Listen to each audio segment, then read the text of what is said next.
सदगुरुदेव जी की जय हो। बंदी छोड़ पूर्ण पुरुषोत्तम साहब की जय हो। बंदी छोड़ गरीबदास जी महाराज की जय हो। स्वामी रामदेवानंद जी दादा गुरु महाराज की जय हो।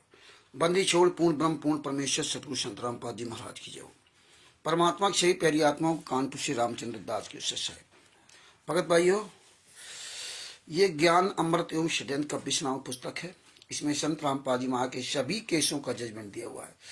इसमें छुड़ानी धाम कांड से लेकर बरवाला कांड तक पूरा काला चिट्ठा दिया हुआ है। इसमें तिमिर दूत पवन ठग संजय ठग जैसे गद्दारों का पूरा इसमें काला चिट्ठा दिया हुआ है। इसमें राष्ट्रीय सभा सेवा समिति के 51 गुंडों का पूरा काला चिट्ठा दिया हुआ है। इसमें छुड़ानी धाम कांड से लेकर बरवाला कांड तक संत रामपाद जी महाराज के सभी केसों का जजमेंट दिया हुआ। इस पुस्तक को ध्यान से पढ़िए। और बिहार के सीनियर एडवोकेट सदूसर जी, जिनका मोबाइल नंबर 9931 से आप फोन करके उनसे मंगवा सकते हैं। तो भगत भाइयों, जब तक हमारे भाई बहन सब जुड़ते हैं तब तक हम मंगलाचरण कर लेते हैं। सत साहिब सदगुरुदेव जी की जय हो। बंदी छोड़ पूर्ण पुरुषोत्तम साहब की जय हो। बंदी छोड़ गरीबदास जी महाराज की जय हो। स्वामी रामदेवानंद जी दादा गुरु महाराज की जय हो। पंडित चितानंद जी पर दादा गुरु महाराज की जय हो। सत साहिब गरीब नमो नमो सतपुरुष को नमस्कार गुरु की नहीं। सुर नर मुनिजन साधवा संतों सर्वसदी नहीं। सतगुरु साहिब संत सवै दंडोतम प्रणाम। आगे पीछे मध्य हुए तिनको जा कुर्बान। नराकार निर्विशनम कालजाल भय भंजनम। निर्लेपम निजनी अगुणम अकल अनुबेशुन धुनम। सोहम सुरति समापतम सकल समाना निरतिल। उज्ज्वल हिरंबर हरदम बेपरवा अथा है। वार पार नहीं मध्यतम। गरीब जोश मिरत सिद्ध होई। गणनायक गलताना करो अनुग्रह सोई। पारस पद परवाना। आदि गणेश मनाऊं गणनायक देवन देवा। चरण कमल लाऊं आदि अंत करूं सेवा। परम शक्ति संगीतम रिद्धि सिद्धि दाता सोई। अभिगत गुणे अतीतम सत्य पुरुष निर्मोही। जगदम्बा जगदीशम मंगल रूप मुरारी। तन मन अर्पूं शीशम भक्ति मुक्ति भंडारी। सुर नर मुनिजन ध्यावे ब्रह्मा विष्णु महेशा। शेष सहस मुख गावे पूजे आदि गणेशा। इंद्र कुबेर सरीखा वरुण धर्मरा ध्यावे। सुमरत जीवन जी का मन इच्छा फल पावे। 33 कोटि अधारा ध्यावे सहस 88। उतरे भौजल पारा कटी है यम की फांसी। 33 कोटि अधारा ध्यावे सहस 88। उतरे भौजल पारा कटी है यम की फांसी। सत साहिब बंदी छोड़ सतगुरु संत रामपाद जी महाराज की जय हो। राजकुमार दास जी की सत साहिब। भगत जी, ये वीडियो अधिक से अधिक आप शेयर करते रहिए। ग्रुपों में शेयर कर दो। व्हाट्सएप पे फेसबुक पे सब पे शेयर कर दीजिए राजकुमार जी। और जिसमें हमारे सभी भाई बहन लोग जुड़ सकें। थोड़ा समय से हम ओवर हो गए क्योंकि कई लोगों के फोन आते रहते हैं, उनसे बातचीत होती रहती है। क्या करूं। उमेश जी से बात हो रही थी, वो काफी टाइम हो गया उनसे बात करते करते। तो इस तरह से भगत भाइयों, मधु मांझी जी जुड़ गए हैं उड़ीसा से। सच्चा भगत जी। भगत जी, ये लिंक जो है ना, कुबदास जी जुड़ गए हैं। सच साहिब जी, कुबदास जी, ये लिंक आप सभी लोग ये शेयर करिए फेसबुक में और व्हाट्सएप पे, अन्य जहां भी मैसेंजर पे जहां भी आप शेयर कर सकते हो वहां इसको अधिक से अधिक ये लिंक शेयर कीजिए। और व्हाट्सएप पे आप शेयर कीजिए जिसमें सब लोग जान जाएं कि हाँ, परमात्मा की दया से लाइव परमेश्वर की दया से हम आ गए हैं। तो जिसमें सभी लोग परमात्मा की प्यारी आत्माएं अच्छी तरह सारी बात को समझ सकें। तो ये अधिक से अधिक शेयर कीजिए। परमेश्वर की बड़ी दया है जो परमात्मा ने ये ज्ञान अमृत शरण का 20 नामा पुस्तक छपवा करके पूरी दुनिया में तहलका मचवा दिया। आज आप ये देखिए, जो शिवांश नारायण द्विवेदी जी, जिनसे हमारी बातचीत हुई थी, डिबेट हुई थी, ओम प्रकाश जी जुड़ गए हैं राजस्थान से, गंगानगर से। सच्चाई भगत जी। और राजकुमार यादव जी बनारस से हैं, उत्तर प्रदेश के जिला बनारस से। सच्चाई भगत जी। और कुपदास जी भी राजस्थान से हैं। सच्चाई भगत जी। तो भगत जी, आज ये पुस्तक ने पूरी दुनिया में तहलका मचा दिया है। आपकी जानकारी के लिए बता दूं, जो शिवांश नारायण द्विवेदी जी हैं, उनके साथी, कई साथी इस मुहिम में पूरी तरह से लगे हुए हैं। ये 10-12 लोगों का उनका ग्रुप है। वो पूरा दिन भर अपना कहीं न कहीं जैसा समय मिलता है वैसे संत रामपाल जी महाराज के शिष्यों को जोड़ते हैं, और जोड़ने के बाद फिर मुझे जोड़ते हैं। तो दिन में कभी कभी हमें 2-3 घंटे उनसे जुड़ करके बात करना पड़ जाता है। उमेश जी कुशल साहब हिमाचल प्रदेश से उमेश जी हैं, हाँ, तो प्रवेश जी कुशल साहब हिमाचल प्रदेश से प्रवेश दास जी हैं, सत्साई भगत जी। और तो हमें काफी उनसे बात करनी पड़ जाती है। अभी भी हमारी उमेश दास जी से लगभग 1 घंटे का अलग बात हुई होगी। तो इस तरह से भगत जी दिन भर में हमें कम से कम 2-3 घंटे तो उन लोगों से बात करनी पड़ती है। 2-3 घंटे का मतलब जो कि जब उन्होंने फोन किया तो लगभग हमारा 1 घंटा तो चला ही जाता है, क्योंकि जब किसी दूसरे संत रामपाल जी महाराज के शिष्य को जोड़ते हैं और फिर हमें जोड़ते हैं, फिर वो दोनों से वार्तालाप करवाते हैं, तो वो या तो समझने की कोशिश करता समझता है, या तो फोन करके काट करके भाग जाता है। तो ये बहुत बड़ी परमेश्वर ने दया कर रखी कि इन लोगों के द्वारा ये मुहिम चालू करवा दी है। अब ये जितने भी शिवांश नारायण द्विवेदी जी के साथी हैं, अब ये स्वयं सवाल करने लगे कि भैया मैनेजमेंट किसका है, तुमने किस पर्चे पर नाम दीक्षा लिया है, उस पर्चे पर लिखा क्या है ना, ये ट्रस्ट किसका है, ये पुस्तक कहाँ छपती है, ये सारे सवाल अब ये लोग करने लगे। अब ये लोग जब करने लगे तो अब ये इनके साथ है और जो लोग जुड़े हुए हैं वो सब जाग रहे हैं। और इसे देखिए बापा सीताराम जी महाराज जी, परमात्मा की ऐसी दया हुई कि बापा सीताराम जी देखिए डंके की चोट पर बोल रहे पूरी दुनिया के सामने सच्चाई। तो ये बहुत बड़ी अचीवमेंट है अजय जी को साहब कि जो परमात्मा ने इस पुस्तक से पूरी दुनिया में तहलका मचवा दिया है।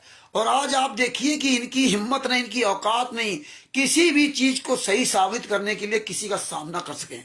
ना तो ये हमारा सामना कर सकते हैं, ना तो मात्र 30 साल के लड़के शिवांश नारायण द्विवेदी जी का सामना कर सकते हैं। तो आज ये क्लियर हो गया, जो ये वीडियो डालते हैं कि संत रामपाल जी महाराज ने चारों शंकराचार्यों को चैलेंज दिया था, लिखित में चैलेंज दिया था, ये इन गुंडों का कारनामा था। क्योंकि इन गुंडों ने तो संत रामपाल जी महाराज को 2006 में फंसाया और संत रामपाल जी महाराज की जमानत नहीं होने दिया। तब कोर्ट ने पर्सनल मांड में जमानत दी। तब 2008 में 30 अप्रैल 2008 को लगभग संत रामपाल जी महाराज जेल से बाहर आए। इसके बाद देखिए इन्होंने फर्जी नाम दीक्षा देना शुरू कर दिया। अब आपको ये भी पता चल गया कि 2009 में जो हरिराम जी बिहार से, उन्होंने बताया, उन्होंने 2009 में नाम दीक्षा लिया था कि हमने अक्टूबर या नवंबर में बता रहे थे, वो ऑडियो भेजी थी आपके पास, वो बहुत पहले की हमारी उनकी रिकॉर्डिंग है। उन्होंने बताया कि हमने नवंबर 2009 में, अक्टूबर 2009 में नाम दीक्षा लिया था, और हमारे जो उस समय साथी थे 4-5 लोग, उन लोगों ने मुझे ले जाकर के नाम दीक्षा दिलवाई थी। और इसके ठीक पहले बताते, इसके पहले जब उन्होंने नाम दीक्षा ली थी तो उनको डायरेक्ट गुरुजी ने नाम दीक्षा दिया था 2009 में ही। और बताया इसके बाद हमारे 10 दिन बाद या महीना भर बाद जैसे भी हम उनके साथ गए तो हमें डीबीडी द्वारा नाम दीक्षा दिलाई गई, और ये बताया गया कि गुरुजी बीमार है, अस्वस्थ हैं। ये कह करके डीबीडी के द्वारा नाम दीक्षा हरिराम जी को, अन्य जो थे उनको दिलवाई गई। ऐसे ही धीरे धीरे इन्होंने डीबीडी द्वारा नाम दीक्षा देना 2009 से शुरू करवा दिया। तो ये भी परमात्मा ने हमें सबूत दे दिया कि 2009 से अक्टूबर नवंबर से 2009 से इन्होंने फर्जी नाम दीक्षा देना शुरू करवाया। क्योंकि सबसे पहले तो एक महिला को खड़ा किया था, एक महिला से 15-20 दिन नाम दीक्षा दिलवाई, और वो जब संत रामपाल जी महाराज को कहीं से पता चल गया तो उन्होंने सत्संग के माध्यम से खुलासा कर दिया। तो इन लोगों ने उसको बंद कर दिया। हालांकि कोई भगत नहीं उनको ऑब्जेक्शन कर पाया, सत्संग कोई सुनते कहां था, लेकिन इनको डर समा गया, तब इन्होंने ये डीवीडी चालू कर दिया। तो उस समय तो संगत भी नहीं थी, और उस समय तो इन्होंने कहा बीमार, फिर आदमी कोई सवाल नहीं करने लगा, क्योंकि टीम इनकी थी पूरी। वो टीम सब एक दूसरे बताने लगी कि नहीं गुरुजी ने आदेश दे दिया है और अब टीवी द्वारा नाम दीक्षा दी जाएगी। अब जो है गुरुजी पास भीड़ बहुत बढ़ गई, ये हो गया वो गया, जबकि भीड़ तो बढ़ी है 2013 में। 2012 में उतनी भीड़ नहीं थी, 2013 में भीड़ बढ़ी। तो इन्होंने धीरे धीरे अपना ये परिवर्तन करते चले गए, और अब वो आदत बन गई सबकी। तो आज अगर ये ज्ञानी होते, अगर संत रामपाल जी महाराज ने वास्तव में सारे शंकराचार्यों को चैलेंज दिया होता, तो आज ये चैलेंज क्यों नहीं स्वीकार करते, आज ये क्यों नहीं सामना करते। गुरु जी की वीडियो और धर्मों गुरुओं की वीडियो काट काट कर जोड़ जोड़ करके ना कैसे भड़का रहे।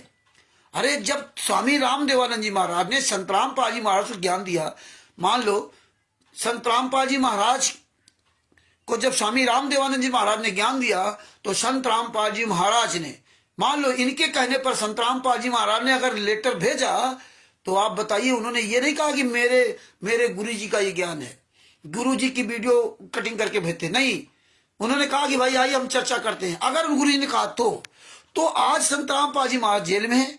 और जब संत रामपाल जी महाराज ने आप सबको ज्ञान दिया है, जितने भी सतलोक आश्रम वाले हैं इनको सबको ज्ञान दिया है, आश्रम चला रहे हैं, बढ़िया भंडारा करा रहे हैं, सब कुछ करा रहे हैं, लूट लूट करके ना, और जितने नामदान संचालक के कोऑर्डिनेटर हैं, तो फिर ये लोग सामना क्यों नहीं करते?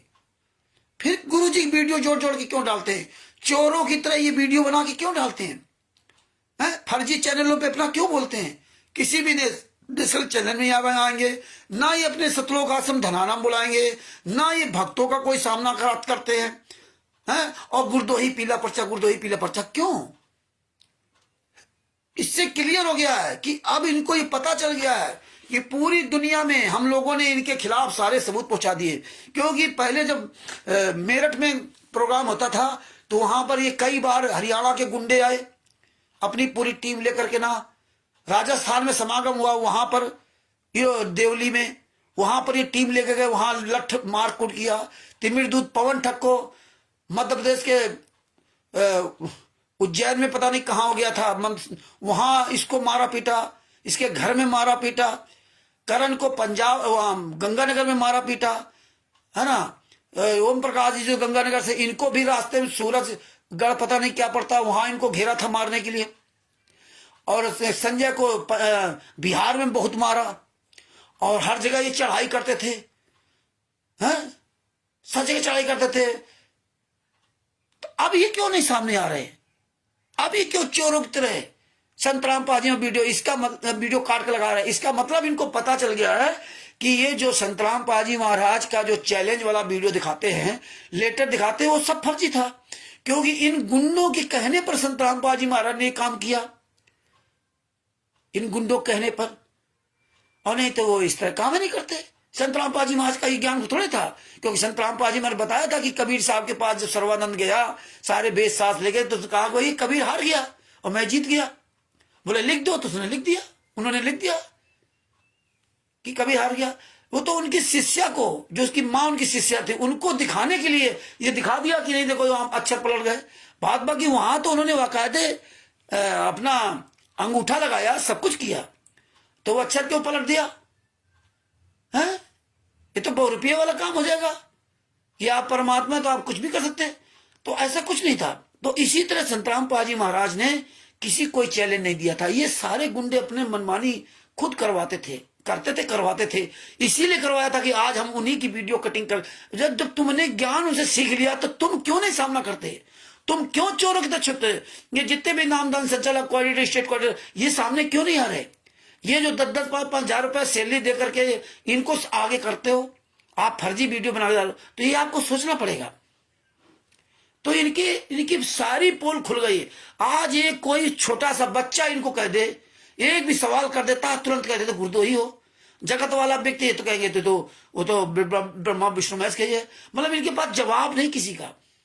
कबीर परमेश्वर भक्ति फर्जी नाम दीक्षा क्यों दे रहे हो? कोई भी सवाल कर दे।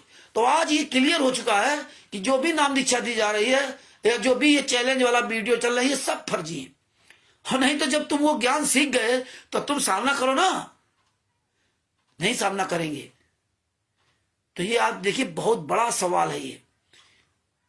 तो अब भगत भाइयों ये बातें समझिए, और ये नतीजा, ये जो परिणाम मिल रहा है, ये आप सबके द्वारा, आप सबने जो ये मेहनत की और कर रहे हो, जो रोज सोशल मीडिया में बोलते हो, ये आप सबकी मेहनत रंग ला रही है।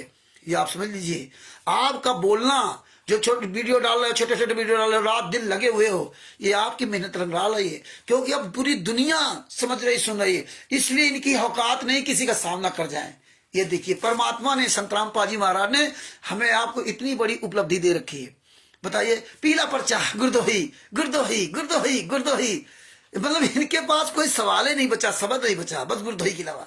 शर्म नहीं आती, लेकिन शर्म कहां से आवे? जब शर्म धो के पी गए। आज देखो तिमिर दूध पवन ठग है। अब खर्चा जब, क्योंकि फैशन शौक चाहिए, अब स्वयं अपना अकाउंट नंबर दे रहा है। अब कह रहा कि मैं दान का पैसा, पाठ का पैसा नहीं लेता हूं, हम ज्योत का पैसा नहीं लेता हूं, ज्योत नहीं जगवाते। अभी आपको पता है कि 2-3 साल पहले क्या करता था, है 500 रुपए की ज्योति जलवाता था। 500 रुपए लेता था कि 500 रुपए दीजिए। ये कजोड़ और मधु ठगनी पंजाब वाली पता नहीं कहां गायब हो गई। वो 500 रुपए इन्होंने ज्योत के लिए रखा था।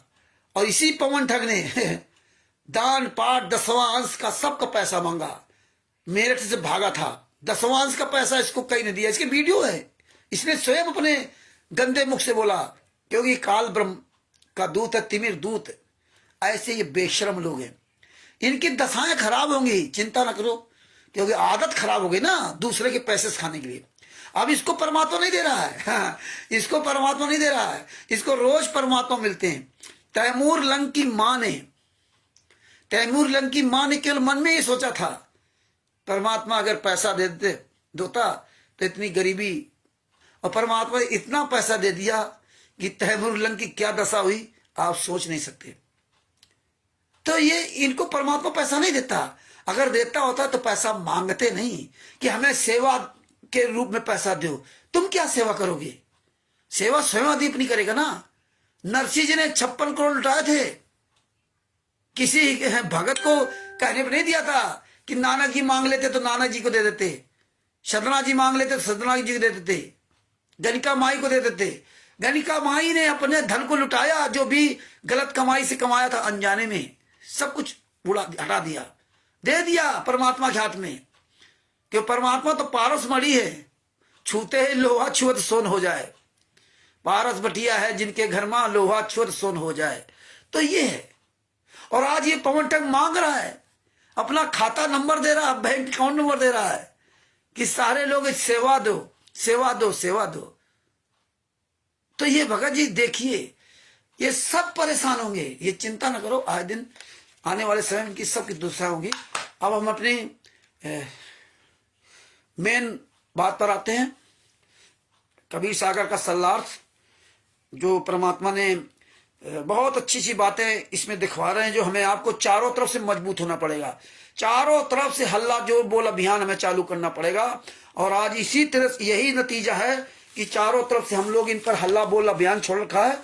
तो इसलिए अब इनकी औकात नहीं किसी का सामना कर जाए। तो भगत भाइयों, बड़ी दया हमारे आपके ऊपर परमात्मा की।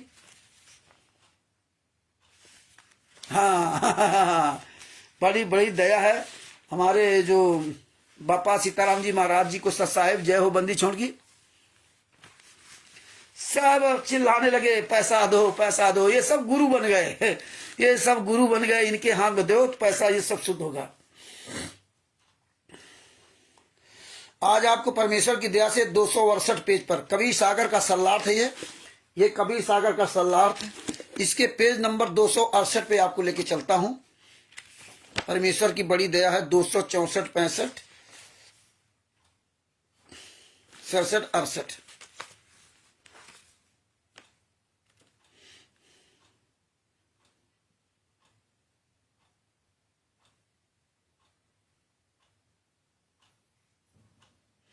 देखिए, जो ईसा मसीह जी थे उनके बारे में आज परमात्मा ने इसमें जो लिखा हुआ कबीर सागर में, अध्याय मोहम्मद बोध का सारांश, इसमें लिखा हुआ कि देखिए, विचार करें, जहां से पवित्र ईसाई और मुसलमान धर्म प्रथम पुरुष के वंश की शुरुआत हुई, वहीं से मार काट, लोभ और लालच, द्वेष परिपूर्ण है। आगे चलकर इसी परंपरा में ईसा मसीह जी का जन्म हुआ। इनकी पूज्य माता जी का नाम मरियम तथा पूज्य पिताजी का नाम यूसुफ था, परंतु मरियम को गर्भ एक देवता से रहा था। इस पर यूसुफ ने आपत्ति की तथा मरियम को त्यागना चाहा। तो स्वप्न में फरिश्ते मतलब देवदूतों ने ऐसा ना करने को कहा तथा यूसुफ ने डर के मारे मरियम का त्याग ना करके उसके साथ पति पत्नी रूप में रहे।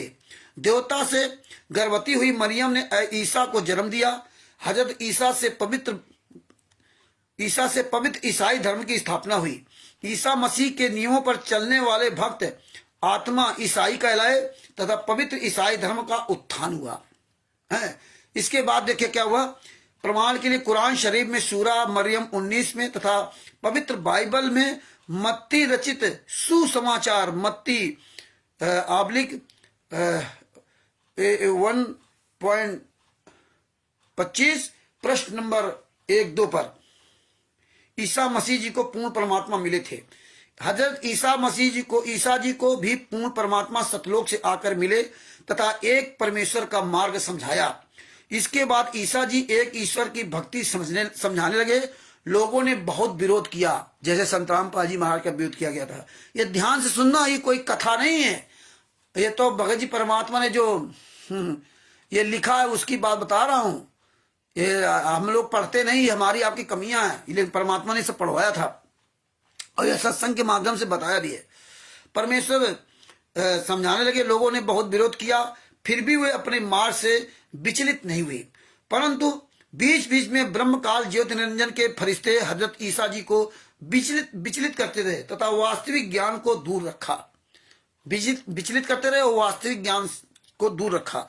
हजरत यीशु का जन्म, मृत्यु वह जो भी चमत्कार किए वे पहले ब्रह्म ज्योति निरंजन के द्वारा निर्धारित थे। देखिए, उनको ज्ञान से अलग कर दिया, अब ब्रह्म के द्वारा मतलब निरंजन ब्रह्म के द्वारा उस चमत्कार होने लगे।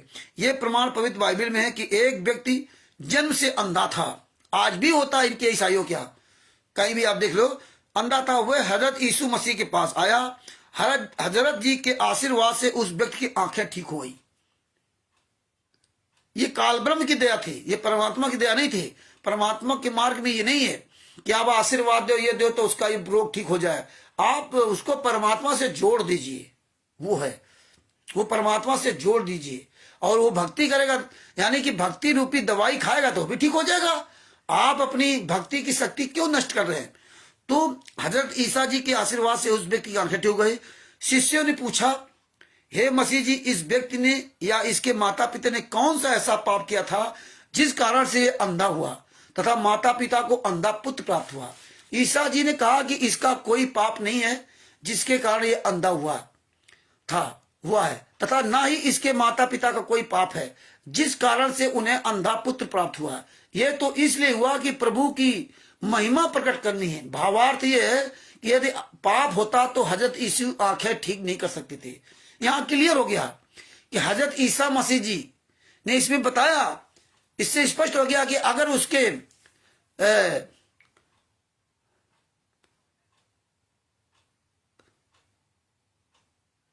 यदि उनका कोई पाप होता, पापी नहीं थे, ना उनके माता पिता ना वो अंधा व्यक्ति, वो पापी नहीं था। इसका मतलब वो पापी होता तो ये आंखें उनकी ठीक नहीं कर सकते थे, है ना।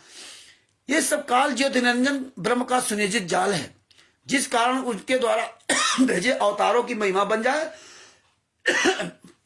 तथा आसपास के सभी प्राणी उस पर आसक्त होकर उसके द्वारा बताई ब्रह्म साधना पर अटल हो जाएं। अब देखिए आगे क्या हुआ, यही हुआ। चमत्कारों में लिखा है कि एक प्रेतात्मा से पीड़ित व्यक्ति को ठीक कर दिया। यह काल स्वयं ही किसी प्रेत पितर को प्रेरित करके किसी के शरीर में प्रवेश करवा देता है, फिर उसको किसी के माध्यम से अपने भेजे दूत के पास भेजकर प्रेत को भगा देता है। यही संत रामपाल जी महाराज इसीलिए भक्ति देते थे, विधि नियम देते थे कि भैया ये दवाई खाओगे, नियम पे चलोगे तो आप ऑटोमेटिक ठीक हो गए, और नहीं नियम पे चलो तो तुम जानो तुम्हारा। उन्होंने संत रामपाल जी महाराज ने किसी को भी आशीर्वाद दे करके ठीक नहीं किया और ना आशीर्वाद दे करके ठीक है कभी जो है ना उन्होंने आशीर्वाद दे करके किसी को ठीक नहीं किया और ना कभी आशीर्वाद दे करके ठीक करने का चैलेंज किया। भैया भक्ति करोगे, नियम पे चलोगे, मर्यादा पे चलोगे तो आपको लाभ होगा, और जैसे हमें लाभ हो रहा है ना, तो वो आप अपना कर्म करिए, है ना। तो इसी तरह से ना गुरु जो होता है ना वो ज्ञान देता है, वो मंत्र देता है, वो विधि बताता है। आप उस विधि पर चलिए तो आपको उसका लाभ अवश्य होगा, नहीं चलोगे तो आपको उसका लाभ नहीं होगा। हाँ, तो इसी तरह इसमें बताया उसके अवतार की महिमा बन जाती है, या कोई साधक पहले का भक्ति युक्त होता है उससे भी ऐसे चमत्कार उसी की कमाई से करवा देता है तथा उस साधक की महिमा करवाकर हजारों को उसका अनुयायी बनवाकर काल जाल में फंसा देता है तथा उस पूर्ण भक्ति कमाई युक्त साधक की कमाई को समाप्त करवाकर नरक में डाल देता है। ये काम करता काल ब्रह्म। हालांकि संत रामपाल जी महाराज में कोई काम ऐसा नहीं किया। इसके बाद देखिए लिखा, इसी तरह का उदाहरण पवित्र बाइबल समूएल नामक अध्याय 16, 14, 23 में है कि साउल नामक व्यक्ति को एक प्रेत दुखी करता था। उसके लिए बालक दाऊद को बुलाया, जिससे उसको कुछ राहत मिली तथा क्योंकि हजरत दाऊद भी ज्योतिरंजन का भेजा हुआ पूर्व शक्ति युक्त साधक, पूर्व की भक्ति कमाई वाला था, जिसको जबूर नामक किताब ज्योतिरंजन ब्रह्म ने बड़ा होने पर उतारी। जबूर, तौरेत, इंजील, जबूर, कुमार, ये 4 पुस्तकें हैं, धार्मिक पुस्तकें मुसलमानों की। जैसे हमारे यहाँ के 4 वेद है ना, 4 वेद, यजुर्वेद, सामवेद, अथर्ववेद और ये 4 यजुर्वेद, सामवेद, अथर्ववेद और ये जो 4 वेद है। तो इस तरह से ना परमात्मा ने ये समय दिखाया है। तो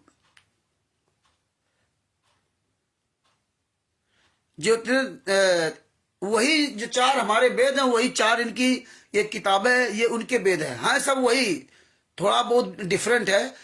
इनकी पवित्र पुस्तकें वो इसी तरह से हैं। अब आगे क्या लिखा है, अब आगे हम बहुत मार्मिक परमेश्वर ने जो दे रखा है उसका बता रहा हूं। उसका बता रहा हूं क्या है। हजरत ईसा मसीह की मृत्यु 30 वर्ष की आयु में हुई।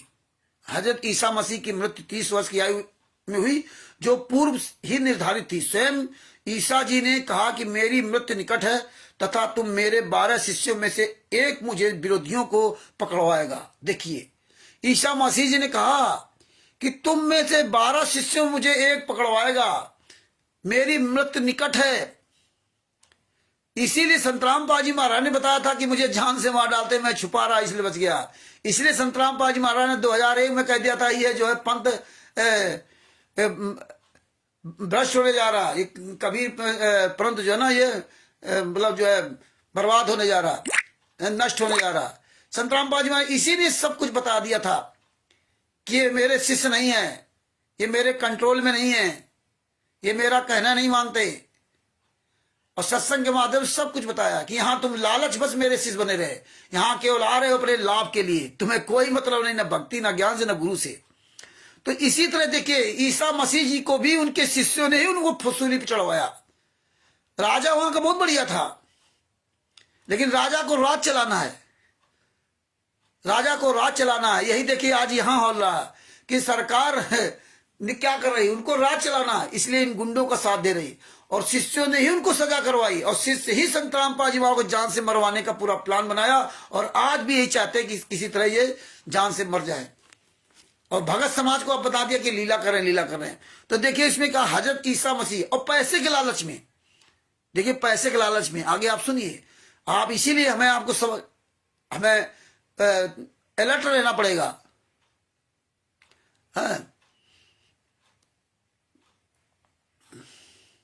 तो इसमें क्या कहा कि हजरत ईसा मसीह की मृत्यु 30 वर्ष की आयु में हुई, जो पूर्व ही निर्धारित थी। स्वयं ईसा जी ने कहा कि मेरी मृत्यु निकट है तथा तुम मेरे 12 शिष्यों में से ही एक मुझे विरोधियों को पकड़वाएगा। उसी रात में सर्व शिष्यों सहित ईसा जी एक पर्वत पर चले गए। वहां उनका दिल घबराने लगा।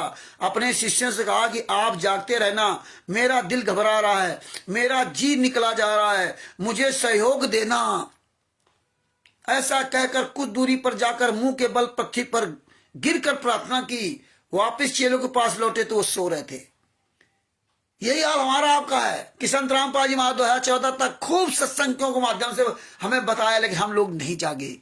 हमारे सामने सारे फर्जी काम होते रहे, लेकिन हम लोग नहीं जागे। क्यों?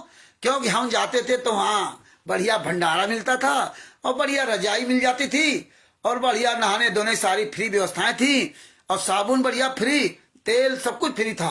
तो हम बड़ा खुश थे, अरे वाह बहुत बढ़िया। और बढ़िया खाने पीने को बढ़िया मिलता था, है ना, बढ़िया खाने पीने मिलता था, उसी में हम मस्त रहते थे। हमने ये नहीं देखा कि गुरु ज्ञान क्या दे रहा, गुरु सत्संग के माध्यम से बता क्या रहा, क्योंकि हमें आपको पता था कि गुरु का काल का अनुबंध है। जो ज्ञान आधार चले वो आपका, जो ज्ञान के आधार से न चले वो हमारा है। हाँ, ज्ञान आधार से जो चले वो हमारा। जबरदस्ती किसी को मत करना, है ना। जबरदस्ती को मत करना। यही संत रामपाल जी महाराज ने किया, ज्ञान दिया, आप चलो अथवा ना चलो। 600 साल पहले 64 लाख फेल हुए, ज्ञान दिया, नहीं चले आपकी मर्जी। सतलोक में सब फेल हुए, यही वर्तमान समय में किया। आखिरी में क्या किया उन्होंने, मुझे यीशु ने कहा क्या तुम मेरे साथ एक पल भी नहीं जाग सकते? क्या तुम मेरे साथ एक पल भी नहीं जाग सकते? जागते रहो, प्रार्थना करते रहो, ताकि तुम परीक्षा में फेल ना हो। यहां तक अपने 12 शिष्यों को बताया कि तुम परीक्षा में फेल ना हो, इसलिए जागते रहना। मुझे तो सुबह फांसी दे दी जाएगी, जागते रहो, फेल ना हो जाओ। मेरी आत्मा तो मरने को तैयार है, मेरी आत्मा मरने को तैयार है, परंतु शरीर दुर्बल है। इसी प्रकार यीशु मसीह ने 3 बार कुछ दूर जाकर प्रार्थना की तरह फिर वापिस आए तो सभी शिष्यों को तीनों बार सोते पाया। ईसा मसीह जी के प्राण जाने को थे, परंतु चेले राम मस्ती में सोए पड़े थे। गुरु जी की आपत्ति का कोई गम नहीं। यही आज हो रहा है, यही बरवाला कांड के पहले हो रहा था, यही करौथा कांड में हो रहा था। गुरु जी परेशानियां झेलें, हनुमान जी पूरी रक्षा करेंगे, सब मदद करेंगे हनुमान जी। आज परमात्मा ने आप सबको हनुमान जी बना दिया, सबके अंदर अथाह ताकत भर दी महाराज जी। सबके अंदर ताकत भर दी परमात्मा ने, सबके अंदर। आप तो गुरु हैं, आप तो ज्ञान देते हैं, आपकी तो परमेश्वर पर वैसे दया रहेगी। गुरु जिसको जो सब भक्ति में अपने आशीर्वाद से दया करेगा, उसका तो परमात्मा पूरा करते ही करता है ना। तो ये परमात्मा की बड़ी दया है कि हनुमान जी और सभी लोग, सभी देवी देवता हमारी आपकी सबकी सहायता करते हैं। तो आगे इसमें क्या बताया कि देखिए, चेले सब मस्ती राम में सोए थे। ईसा मसीह जी के प्राण जाने को थे, पर चेले राम मस्ती में सोए पड़े थे। गुरु जी की आपत्ति का कोई गम नहीं। गुरु जी ने बरवाला कांड में बताया कि मुझे जान से मार डालते, मैं छुपा रहा इसलिए बच गया। ये कवाले कमांडो मेरे नहीं है। 5 महिला एक बच्चे की हत्या हुई, उससे मुझे बहुत बड़ा अफसोस है, मुझे बड़ा दुख है, बहुत दुख है। गुरु जी ने सब कुछ बता दिया, बरवाला कांड में बता दिया, लेकिन चेले राम सब मस्ती में सो रहे थे, तारीखों पे जा रहे थे। गुंडों ने बता दिया कि आपको तारीख पे आने में ये लाभ मिलेगा, वो लाभ मिलेगा। सब तारीखों पे जा जा करके संत रामपाल जी महाराज को इतना बदनाम करा दिया, इतना बदनाम करा दिया, हीनियस क्राइम लगवा दिया। हीनियस क्राइम, हीनियस क्राइम का मतलब होता है कि संत रामपाल जी महाराज को कभी भी पैरोल भी नहीं मिल सकती, जमानत भी नहीं मिल सकती। लेकिन संत रामपाल जी महाराज के शिष्य भूल गए कि अगर तुम लोग तारीखों पर इतनी नीचता नहीं करते तो जिस तरह 28 गुंडे जिन्होंने हत्या की वो जेल से बाहर घूम रहे हैं, ऐसे हमारे गुरु जी को जेल से बाहर आ जाते। क्यों? क्योंकि पिछला प्रमाण सबको पता है कि जब 2006 की करौथा कांड में संत रामपाल जी महाराज को इन गुंडों ने जेल भेजा था तो रोहतक जेल में रहे थे, 22 महीना जेल में रहे थे। 22 महीना जेल में रह करके तब तक इन गुंडों ने किसी ने भी संत रामपाल जी महाराज की जमानत नहीं कराई थी, ना पत्नी ने, ना बेटा ने, ना बेटी ने। उसमें भी 38 प्लस संत रामपाल जी महाराज थे, तो 38 गुंडों ने उस समय भी अपनी जमानत करा ली थी, लेकिन संत रामपाल जी महाराज की जमानत किसी नहीं करा ली थी। तब 22 महीने तक जेल में रहे, और 22 महीने जेल में रहने के बाद कोर्ट ने संत रामपाल जी महाराज को पर्सनल बॉन्ड में जमानत दी थी। ये वही इतने नीच लोग ये लोग हैं। तो आज अगर गुरु जी जेल में होते तो 22 महीने, अब तो 10 साल हो गए। ये तो 3-3 साढ़े 3 साल जेल में रहे और इसके बाद ही जमानत करके बाहर आ गए। और हमारे गुरु जी 10 साल 11 साल होने आ रहे हैं, गुरु जी को एक दिन का पैरोल तक नहीं मिला। क्यों नहीं मिला? वही कोर्ट, वही अदालत, वही जज, वही सब कुछ। ये बातें आपको समझनी पड़ेंगी। हाँ, नहीं वो तो हम महाराज जी, हनुमान जी तो आग लगाएंगे, लंका तो हनुमान जी साफ करेंगे, ये तो पता है। अब वो किस रूप में आएंगे ये किसी को नहीं पता। आप सभी हनुमान जी हैं, ऐसा नहीं है, आप सभी हनुमान जी हैं, तभी तो लंका में आग लग रही है। तभी ये लंका इनकी जल रही है, इनकी लंका में ऐसी आग लगा दी है। आप सभी हनुमान जी हैं, ये सब की ताकत इकट्ठा हो रही, सब है। तो ये सब उन्हीं हमारे महापुरुषों की, हमारे देवी देवताओं की ये शक्ति है, उनकी ताकत है, जिसकी वजह से हम आप लोग अलग अलग धर्म के मानने वाले, अलग अलग देवी देवताओं की पूजा करने वाले होते हुए भी हम जो गद्दारी करते हैं, उनके खिलाफ हम लोग आवाज उठा रहे हैं। क्योंकि हमारे गुरु जी का ज्ञान ये है कि हम सब मिलकर रहें, हम सब मिलकर के एक रहे, हम सारे धर्म गुरुओं का, सारे लोगों का सम्मान करें। पूजा पाठ की विधि सबकी अलग अलग हो सकती है ना, वो अपनी अपनी सोच के अनुसार है, लेकिन हमारा जो एक मानवीयता का जो व्यवहार है वो सबके साथ एक समान होना चाहिए। चाहे हिंदू हो या मुसलमान या सिख या ईसाई हो, गलत किसी के साथ होता है उसका हमें विरोध करना चाहिए। हमें सभी के धर्मों का, सभी के माँ बाप का, सभी के गुरुओं का, सभी के देवी देवताओं का सम्मान करना चाहिए। क्योंकि यही मेरे माता पिता ने सिखाया, यही हमारे सदगुरु संत रामपाल जी महाराज ने सिखाया। लेकिन ये गद्दार भूल जाते हैं कि सबसे पहले मंत्र आप ब्रह्मा विष्णु महेश दुर्गा गणेश जी का ही जाप करते हैं। सबसे पहले आपको संत रामपाल जी महाराज उन्हीं की भक्ति देते हैं, उन्हीं की भक्ति देते हैं। और फिर वो जितने 33 करोड़ देवता है, जब आप किसी भी महापुरुष के साथ, किसी भी अच्छे व्यक्ति के साथ गलत काम करोगे तो वो 33 करोड़ देवता फिर अपने अपने जो उनके इस धरती पर साधक हैं, जो पूछते हैं, जैसे बाबा सीताराम जी हनुमान जी को मानते हैं या श्री राम जी को मानते हैं, फिर वो ताकत उनको देके उनके माध्यम से काम करवाते हैं, उनके माध्यम से सभी काम करवाते हैं। क्योंकि गुरु और परमात्मा हमेशा अपने शिष्य की बड़ाई देता है। काम परमात्मा करता है लेकिन नाम किसका देता है? करे करावे साइया मन में लय उठाए, दादू सिरधर जीव के आप बगल हो जाए, आप बगल हो जाए। तो परमात्मा करवाता अपने बच्चों से है, अपने बच्चों से करवाता है जी। तो ये हमें बड़ी दया है। नहीं तो आज जिन इष्ट की जो पूजा कर रहे हैं वो कैसे बोल पाते संत रामपाल जी महाराज के लिए? वो देखो, वो संत अलग बात है, लेकिन सबसे पहले इस देश के एक जिम्मेदारी नागरिक हैं। इस देश का प्रत्येक संत, प्रत्येक धर्म का व्यक्ति, वो अपने धर्म का जो साधक पुजारी है वो बाद में है, सबसे पहले वो इस देश का नागरिक है। और नागरिक होने के नाते हमारी जिम्मेदारी बनती है कि हम सभी पर समभाव समदृष्टि से देखे सुने और रहे। तो आगे अपनी बात रखता हूं। जिस तरह से जब हमारा देश आजाद हुआ था तो उसमें सारे धर्म के लोग शामिल हुए थे, केवल हिंदू नहीं कि हिंदुओं के लिए, हिंदू मुसलमान सिख ईसाई सभी लोगों ने अपना अपना अपने अपने स्तर का योगदान दिया। तो वो योगदान कुछ नहीं कर सकते, जीव कुछ नहीं कर सकता।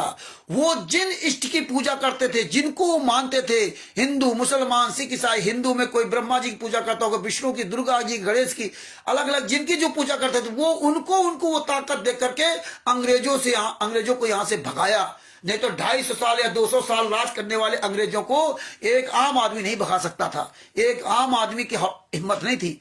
लेकिन वो परमेश्वर जब कहते हैं आप सच के मार्ग में आगे चलोगे तो परमात्मा आपकी रक्षा करता है। जिस तरह प्रहलाद जी सच के लिए आगे चले तो परमात्मा ने उनकी रक्षा की।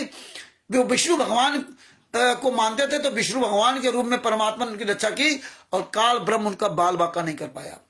और आज संत रामपाल जी महाराज किसी चोर की तरह छुपे घूम रहे हैं, चोर की तरह। आप बताइए, अपने आप को कहते हैं चोर की तरह घूम। आज जो हमारे बाबा सीताराम जी महाराज हैं, जो शिवांश नाथ द्विवेदी जी है, आज ये सब चैलेंज करते हैं इन गुंडों को। तुम कहते हो मेरा तत्व ज्ञान दे, तत्व आओ सामना करो, तो कोई सामने नहीं आ रहा। क्यों नहीं सामने आ रहा? क्योंकि ये इनके ऊपर ना संत रामपाल जी महाराज दया है और ना कबीर साहब की दया है। लेकिन ये दया सीताराम बापा जी महाराज पर है, ये दया शिवांश नारायण द्विवेदी जी पर है, जो इनको डंके की चोट पर है। आओ मर्द के बच्चे हो तो आ जाओ राजस्थान में बापा सीताराम जी का सामना करो, आओ सबूत लेकर के, तुम्हारी औकात हो, नहीं आ सकते। ये उस परमेश्वर की दया होती है। जो जिस इष्ट को पूछता है वो इष्ट अपने साधक की भरपूर मेहनत से सहायता करता है, जब उसका साधक अपने सच के मार्ग में चलता है। यही कारण है कि जब लंका में भगवान राम ने चढ़ाई की थी, कोई इंसान नहीं था, सारे जानवर थे। लेकिन सारे जानवर, उन जानवरों के अंदर वो परमात्मा ने ताकत दी थी, क्योंकि वो सच के लिए चले थे। वो श्री राम जी के साथ सच के लिए चले थे और वो सफल हुए। तो हम तो इंसान है भाई, हम तो इंसान है हम तो इंसान है। देखिए बापा सीताराम जी कहते हैं मैं प्रेम करता हूं। यही प्रेम इंसान को जो है ना, यही प्रेम करना सिखाया था कबीर साहब ने। प्रेम हमें सबसे करना चाहिए, कोई भी जीव जंतु हो। और जब प्रेम होगा, सच्चा प्रेम होगा, तो उसका दुख तुम्हें अपना दुख नजर आएगा, दूसरे का दुख अपना दुख नजर आएगा। बापा सीताराम जी महाराज तो देखिए अब अवगढ़ बाबा हैं, ना कोई तल पे कपड़ा, ना कोई लेना देना ना, लेकिन इनको प्रेम है व्यक्ति से, उसके ज्ञान से। क्या क्या बात की बात है, ज्ञान तो बात की बात। पहले मानो इंसानियत के नाते इनका धर्म बनता है कि अभी सच्चाई जान गए तो सच के लिए आज खड़े हो गए। इनको क्या लेना देना, क्या इनको कोई पैसा देता है क्या? इनको तो वैसे पैसा नहीं चाहिए, इनको जरूरत क्या है, कपड़ा तन में है नहीं, खाने 2 रोटी चाहिए, क्या लेना देना, वो परमात्मा दे रहा। तो ये बातें हमें समझनी पड़ेंगी।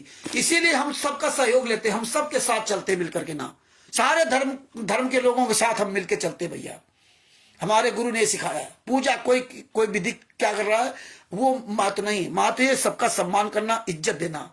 हम अगर इज्जत नहीं देंगे अपने बापा सीताराम जी महाराज की, हम महाराज जी नहीं कहेंगे, हमसे बड़े बुजुर्ग हैं, तो मुझे कौन इज्जत देगा?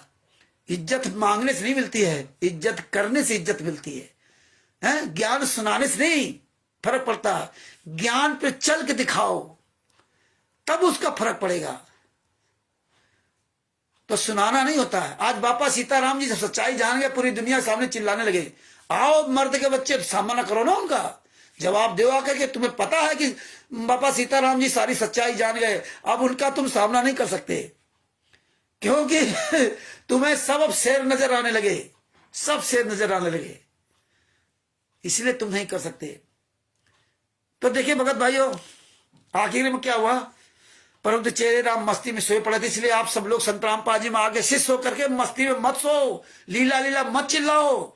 गुरु जी ने कह दिया था मुझे जान से मार डालते, मैं छुपा रहा इसलिए बच गया। ये लीला लीला छोड़ करके लग जाओ इन गुंडों के खिलाफ, आ जाओ हम सब लोग, बापा सीताराम जी महाराज हम सब लोग मिल करके आगे एक विशाल आंदोलन खड़ा करेंगे। पूरी दुनिया के सामने पता चलेगा कि हमारे चारों धर्म के लोगों ने, चारों धर्म के गुरुओं ने, हिंदू मुसलमान सिख ईसाई, हिंदू मुसलमान सिख ईसाई और जितने शंकराचार्य जी हैं, वो सब मिल करके हम लोग इन गुंडों का सफाया करेंगे जो पूरी दुनिया में फर्जी पुस्तक बेच रहे हैं, फर्जी नाम दीक्षा दे रहे हैं और देवी देवताओं को बदनाम कर रहे हैं, गालियां लिख रहे हैं। हम सब लोग मिल करके पूरी दुनिया में इन गुंडों का सफाया करेंगे। राष्ट्रीय समाज सेवा समिति गुंडों का हम सब मिल करके, हम सभी मिल करके प्रेम से एक साथ रहेंगे।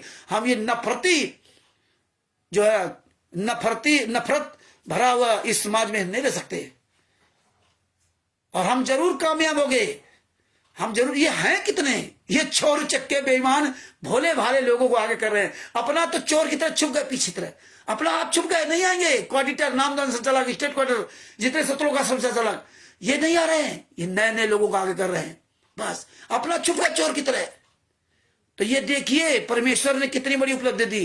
रुक जाओ थोड़े दिन, अब परमात्मा की बड़ी दया हो रही, साधु संत सब जाग रहे। और साधु संत जिस दिन जाग गया, उस दिन तुम्हें बचना मुश्किल हो जाएगा। और अब साधु संत सब जान गया कि संत रामपाल जी में आगे दोष नहीं। अभी तक तो तुम साधु संतों को भड़काते थे, सब लोग जानते थे अरे रामपाल जी महाराज ने गलत किया, रामपाल के चेले इतने खराब, रामपाल का ज्ञान गलत था, रामपाल ऐसा किया, रामपाल के चेले देखो कितने बदतमीज हैं। तो वो सब गालियां देते थे गुरु को। अब ये सच्चाई जो संत रामपाल जी महाराज के शिष्य, जो उनके बच्चे बेटी बेटियां हैं, वो रात दिन सोशल मीडिया पर अपना वीडियो डाल रहे हैं, रात दिन सच्चाई पहुंचा रहे हैं। तो अब सब लोग जान रहे हैं, सब लोग, सारे धर्म के लोग जान रहे हैं कि अरे भैया इतना बड़ा षड्यंत्र है। और जिससे का ज्ञान अमृत सदन का नाम पुस्तक पहुंच जाती है, वो तो बिल्कुल जो है, वो बिल्कुल संत रामपाल जी महाराज का हो जाता।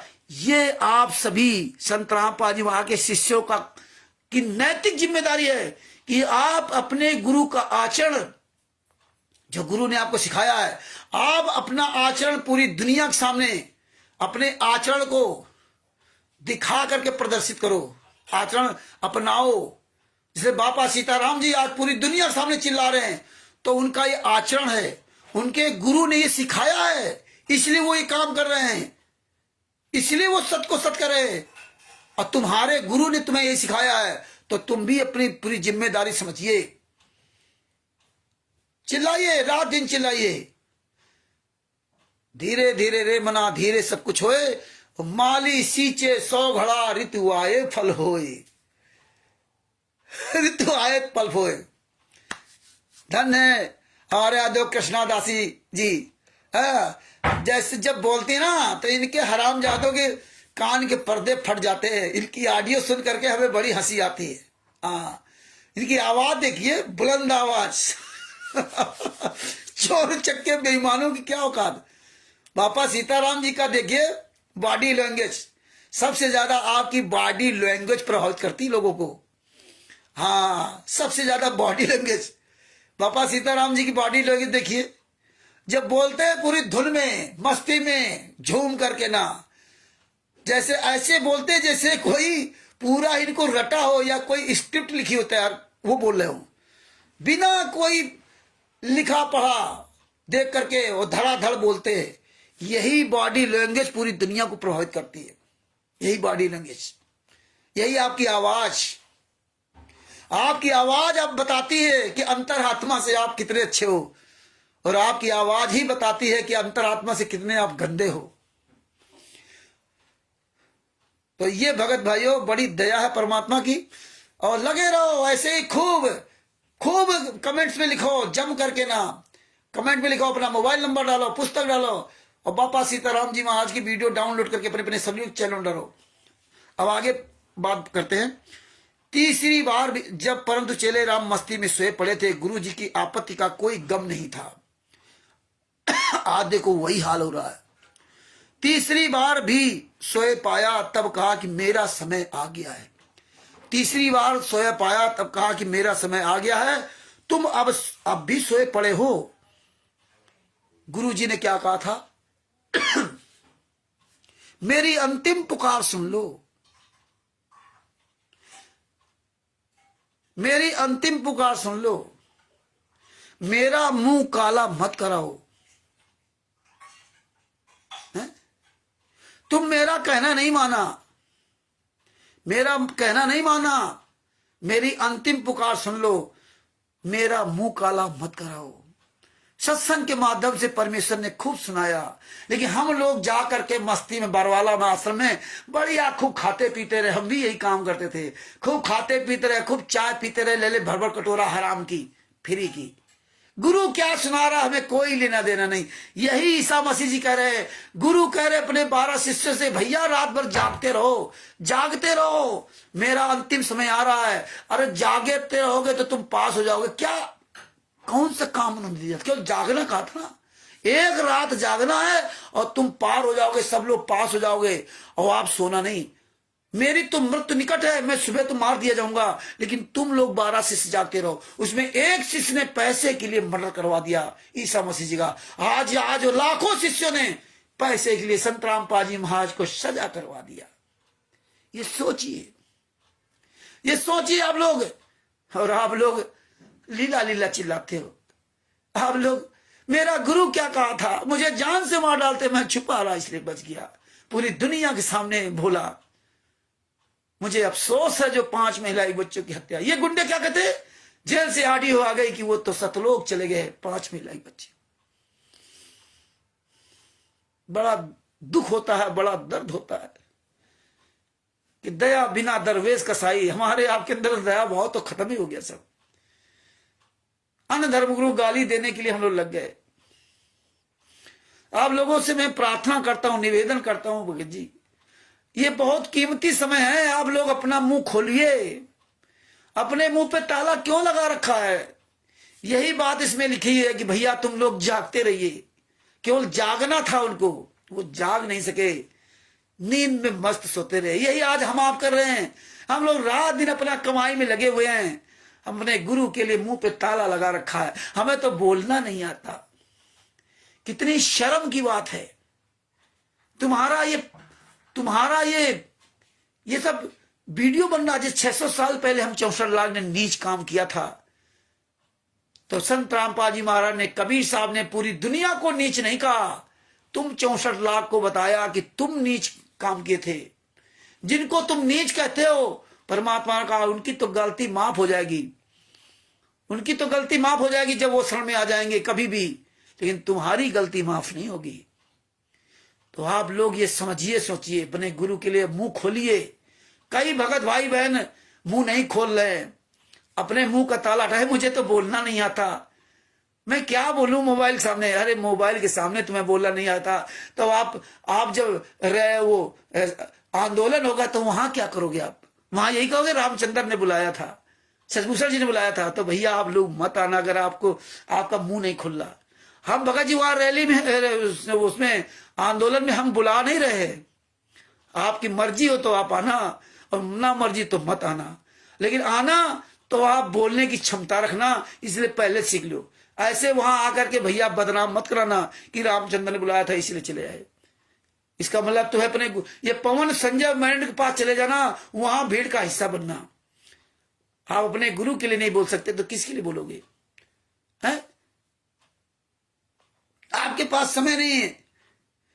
आप सोचिए कि आप क्या कर रहे हो। इतना सुंदर शरीर दिया उस परमात्मा ने आपको, सच बोलने के लिए जुबान दी। 24 घंटे आप अपनी कमाई के लिए रात दिन चिल्लाते हो, लेकिन अपने गुरु के लिए होता तो बोलता नहीं। अरे आप मोबाइल रखिए, काल ब्रह्म तो आपको डरवाएगा, आपको भय पैदा करेगा। ऐसे मोबाइल रखिए और करके जो तुम्हें समझ में आता हो वो बोलिए। आप अपनी भाषा को ना देखिए मुझे मैं कैसा बोलता हूं। आप ये अगर सोचते रहो कभी नहीं वीडियो बनाओगे। आप पहले रखो, किताब ले लो, ज्ञान अमृत सन्न का भी पुस्तक, ऐसे ऐसे दिखा करके बोलो, पढ़ के सुनाओ, बस वीडियो वायरल कर दो। वायरल करने के बाद फिर वीडियो पर ही सुनो कि देखो हमने कहां कमी किया। फिर दूसरी वीडियो डाल के दूसरे दिन आपका धीरे सुधार होता जाएगा। 3-4 दिन जहां वीडियो डालोगे तहां इतना बढ़िया फ्लो से बोलने लगेगा। क्यों? बोलना तो आपको आता है, लेकिन सामने थोड़ा हिचक लगती है क्योंकि आपने काम नहीं किया।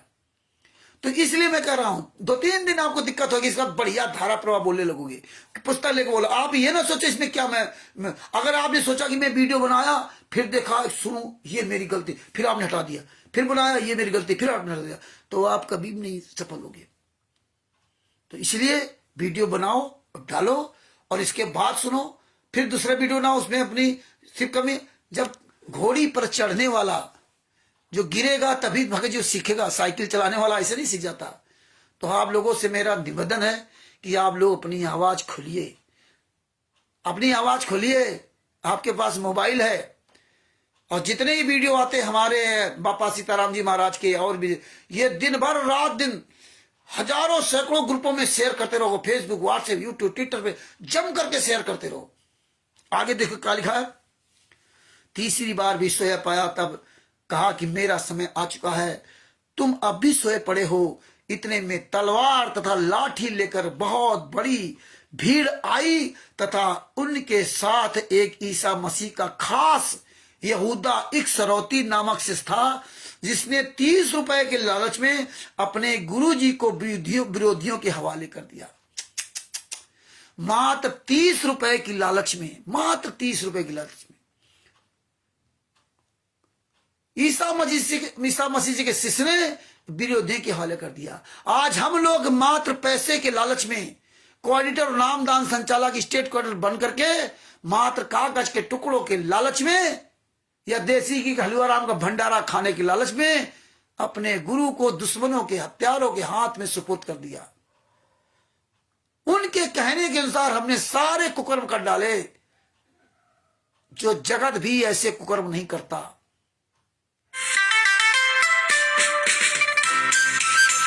जो जगत भी ऐसे कुकर्म नहीं करता। एक फोन आ रहा था इसलिए वो बीच में डिस्टर्ब हो गया।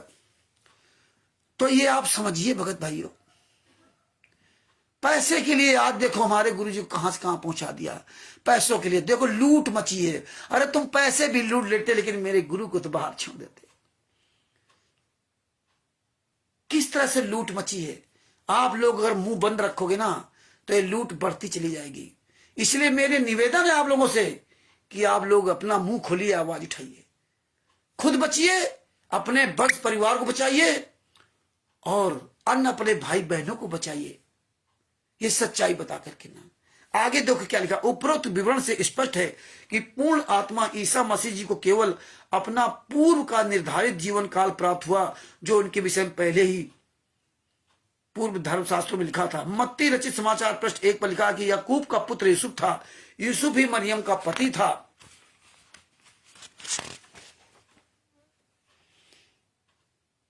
और मरियम को एक फरिश्ते से गर्भ रहा था। जब तब हजरत ईसा जी का जन्म हुआ। समाज की दृष्टि में ईसा जी के पिता यूसुफ थे। आगे क्या लिखा, 30 वर्ष की आयु में ईसा मसीह जी को शुक्रवार के दिन सलीब मौत मतलब दीवार के साथ एक प्लस आकार के लक्कड़ के ऊपर ईसा जी को खड़ा करके हाथों व पैरों में मेख मोटी मोटी कीलें गाड़ दी। अब सोचिए, आप तो कथा सुनते हो, मोटी कीलें गाड़ दी। अब दर्द समझिए कि आपके अगर कांटा लग जाए तो कितना दर्द होता है। उनकी कीलें गाड़ी गई किसकी वजह से? मात्र 30 रुपए के उनके शिष्य ने नीच काम कर दिया। इसी तरह हमारे आपके भाई बंधु ने मात्र पैसे के लिए संत रामपाल जी महाराज को पूरी दुनिया के सामने ऐसा नेस्तनाबूद किया है, ऐसा उन्होंने बदनाम किया है। अगर आप चुप बैठे रहे ना तो उन पे लगा हुआ कलंक नहीं छूटेगा और उसके जिम्मेदार आप हम सब होंगे कि आप सच्चाई जानने के बाद भी आपने मुंह पे ताला लगाए रहे और अपने गुरु के लिए पूरी दुनिया के सामने सच नहीं बोल सके। और तुम्हारे जैसा धिक्कार, तुम्हारा इतिहास में नाम लिखा जाएगा कि सबसे कमीने नीच संत रामपाल जी महाराज के शिष्य थे। जैसे 600 साल पहले का इतिहास लिखा गया कि 64 लाख फेल हुए। लेकिन तुम्हें अकल अपनी ठिकाने आ जानी चाहिए, अकल ठिकाने आ जानी चाहिए। संत रामपाल जी महाराज को घुट घुट कर जीने से, मरने से मजबूर कर दिया हम आप लोगों ने। क्या उनकी दशा है? जेल है। आज हम आप लीला बताने लगे। कितने हम नीच लोग हैं, ये हमें आपको जागरूक होना पड़ेगा। मुंह से ताला खोलिए। हम आप लोगों से बार बार प्रार्थना करता हूं, मुझसे कोई लेना देना नहीं, मैं अपने लिए प्रार्थना ही करता। अब आपको अपने गुरु के लिए बता रहा हूं, अपने गुरु के लिए मुंह खोलिए। आपके अंदर दर्द क्यों नहीं हो रहा है?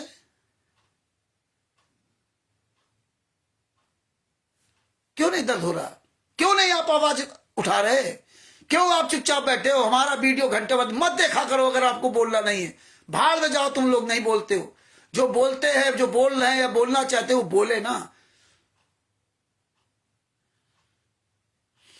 आगे क्या बताया? पैरों में मेख मोटी कील गाड़ दी, जिस कारण से अति पीड़ा से ईसा मसीह जी की मृत्यु हुई। कितनी दर्दनाक मौत हुई, कितनी दर्दनाक मौत हुई। कीलें कैसे गाड़ी गई? आज ईसा मसीह के लोगों को दर्द है क्या? बढ़िया मुर्गा चाप रहे हैं, बढ़िया मतलब बने घूम रहे हैं, उनका केवल प्लस वाला निशान गले में टांग लिया। इससे कुछ हासिल नहीं होगा। उससे ज्यादा नीच काम सभी धर्मों में हम लोग करने लगे। यही नीच काम हम लोग करने लगे, अपने बाप को जेल में डाल करके। एक निर्दोष जिसका कोई लेना देना नहीं। आगे क्या कहा? तीसरे दिन रविवार को ईसा मसीह जी फिर से दिखाई देने लगे। तीसरे रविवार को ईसा मसीह जी फिर दिखाई देने लगे। 40 दिन कई जगह अपने शिष्यों को दिखाई दिए, 40 दिन तक। जिस कारण भक्तों में परमात्मा पर आस्था दृढ़ हुई। वास्तव में पूर्ण परमात्मा ने ही ईसा जी के रूप में प्रकट होकर प्रभु भक्ति को जीवित रखा था। काल तो चाहता था कि यह संसार नास्तिक हो जाए, परंतु पूर्ण परमात्मा ने भक्ति वर्तमान समय तक जीवित रखनी थी। अब ये पूर्ण रूप से फलेगी। उस समय के शासक गवर्नर पिलातुस को पता था कि ईसा जी निर्दोष हैं, परंतु फरीसियों अर्थात मूसा के अनुयायियों के दबाव में आकर सजा सुना दी थी। यही सरकार भी जानती है, पूरी सरकार जानती है, भारतीय जनता पार्टी जानती है, सब जानते हैं। क्योंकि जजमेंट तो कोर्ट ने सुनाया ना, जजमेंट तो कोर्ट ने सुनाया ना। किसको नहीं पता है? वकीलों को नहीं पता है, सबको पता है। जज को पता है, सबको पता है। और आज तो पूरी दुनिया को पता हो गया कि जो जेल में जो यातना सह रहा है, उस संत के नाम से कोई आश्रम नहीं चल सकता। उस संत का कोई फोटो लगा करके आप प्रचार नहीं कर सकते। अगर आपका ट्रस्ट होता, आप ट्रस्टी होते, तब भी आपको जेल होने के बाद, जब तक आप अपने आप को निर्दोष साबित करके जेल से बाहर नहीं आते, तब तक आपकी सारी गतिविधियां बंद हो जाती। आप कोई आश्रम नहीं चला सकते थे, आपका ट्रस्ट बंद हो जाता, सब कुछ आपको बंद हो जाता, कोई पुस्तक नहीं आप बेच सकते थे अपने नाम से ना। और आज खुलेआम 4-4, 5-5 आश्रम बन गए हरियाणा में। और आज पूरे भारत में, हरियाणा में लो, यूपी में लो, भारतीय जनता पार्टी सरकार, राजस्थान में भारतीय जनता पार्टी सरकार, जहां नहीं भी है, पंजाब में वहां भी आश्रम, हर जगह आश्रम। खुलेआम गुंडाई हो रही है, खुलेआम देवी देवताओं के खिलाफ गालियां लिख लिख करके पूरी दुनिया में प्रचार किया जा रहा है। और तमाम हमारे भाई बहन अन्य धर्म के लोग इनका विरोध कर रहे हैं, पुस्तकें चला रहे हैं। सरकार फिर भी सोई बनी बैठी हुई है, गूंगी अंधी बनी बैठी हुई है। क्यों क्यों ये क्या हो रहा है? हमारे यहाँ के जितने धर्मगुरु तमाम तरह के, उनके खिलाफ ये इतना अभियान चल रखा है, वो लोग क्यों नहीं आवाज उठा रहे हैं? सब क्यों चुपचाप गूंगे बह रहे हैं?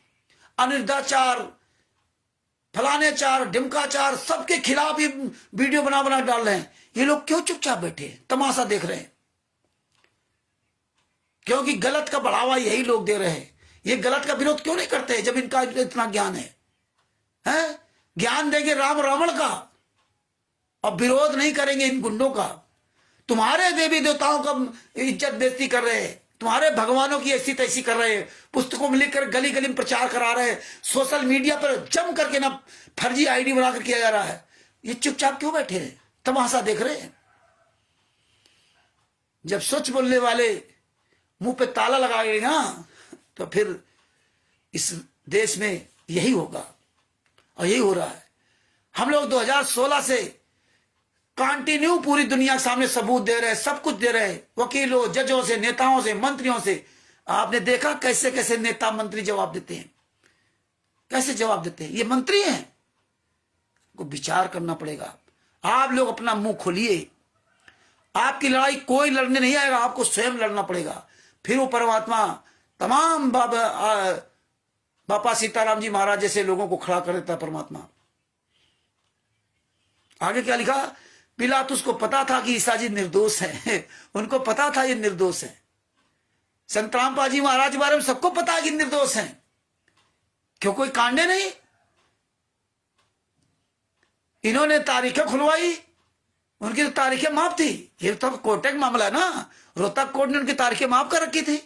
ये आग मुझते रहे, जबकि संत रामपाल जी महाराज ने करौथा आश्रम छोड़ दिया था। वो आश्रम है ही नहीं इनके अंदर, वो पुलिस के सरकार का हो गया आश्रम, करौथा आश्रम वो सरकार का हो गया। और दौलतपुर बलजीत का है स्पेशल, और ये भी इसका हो गया सब।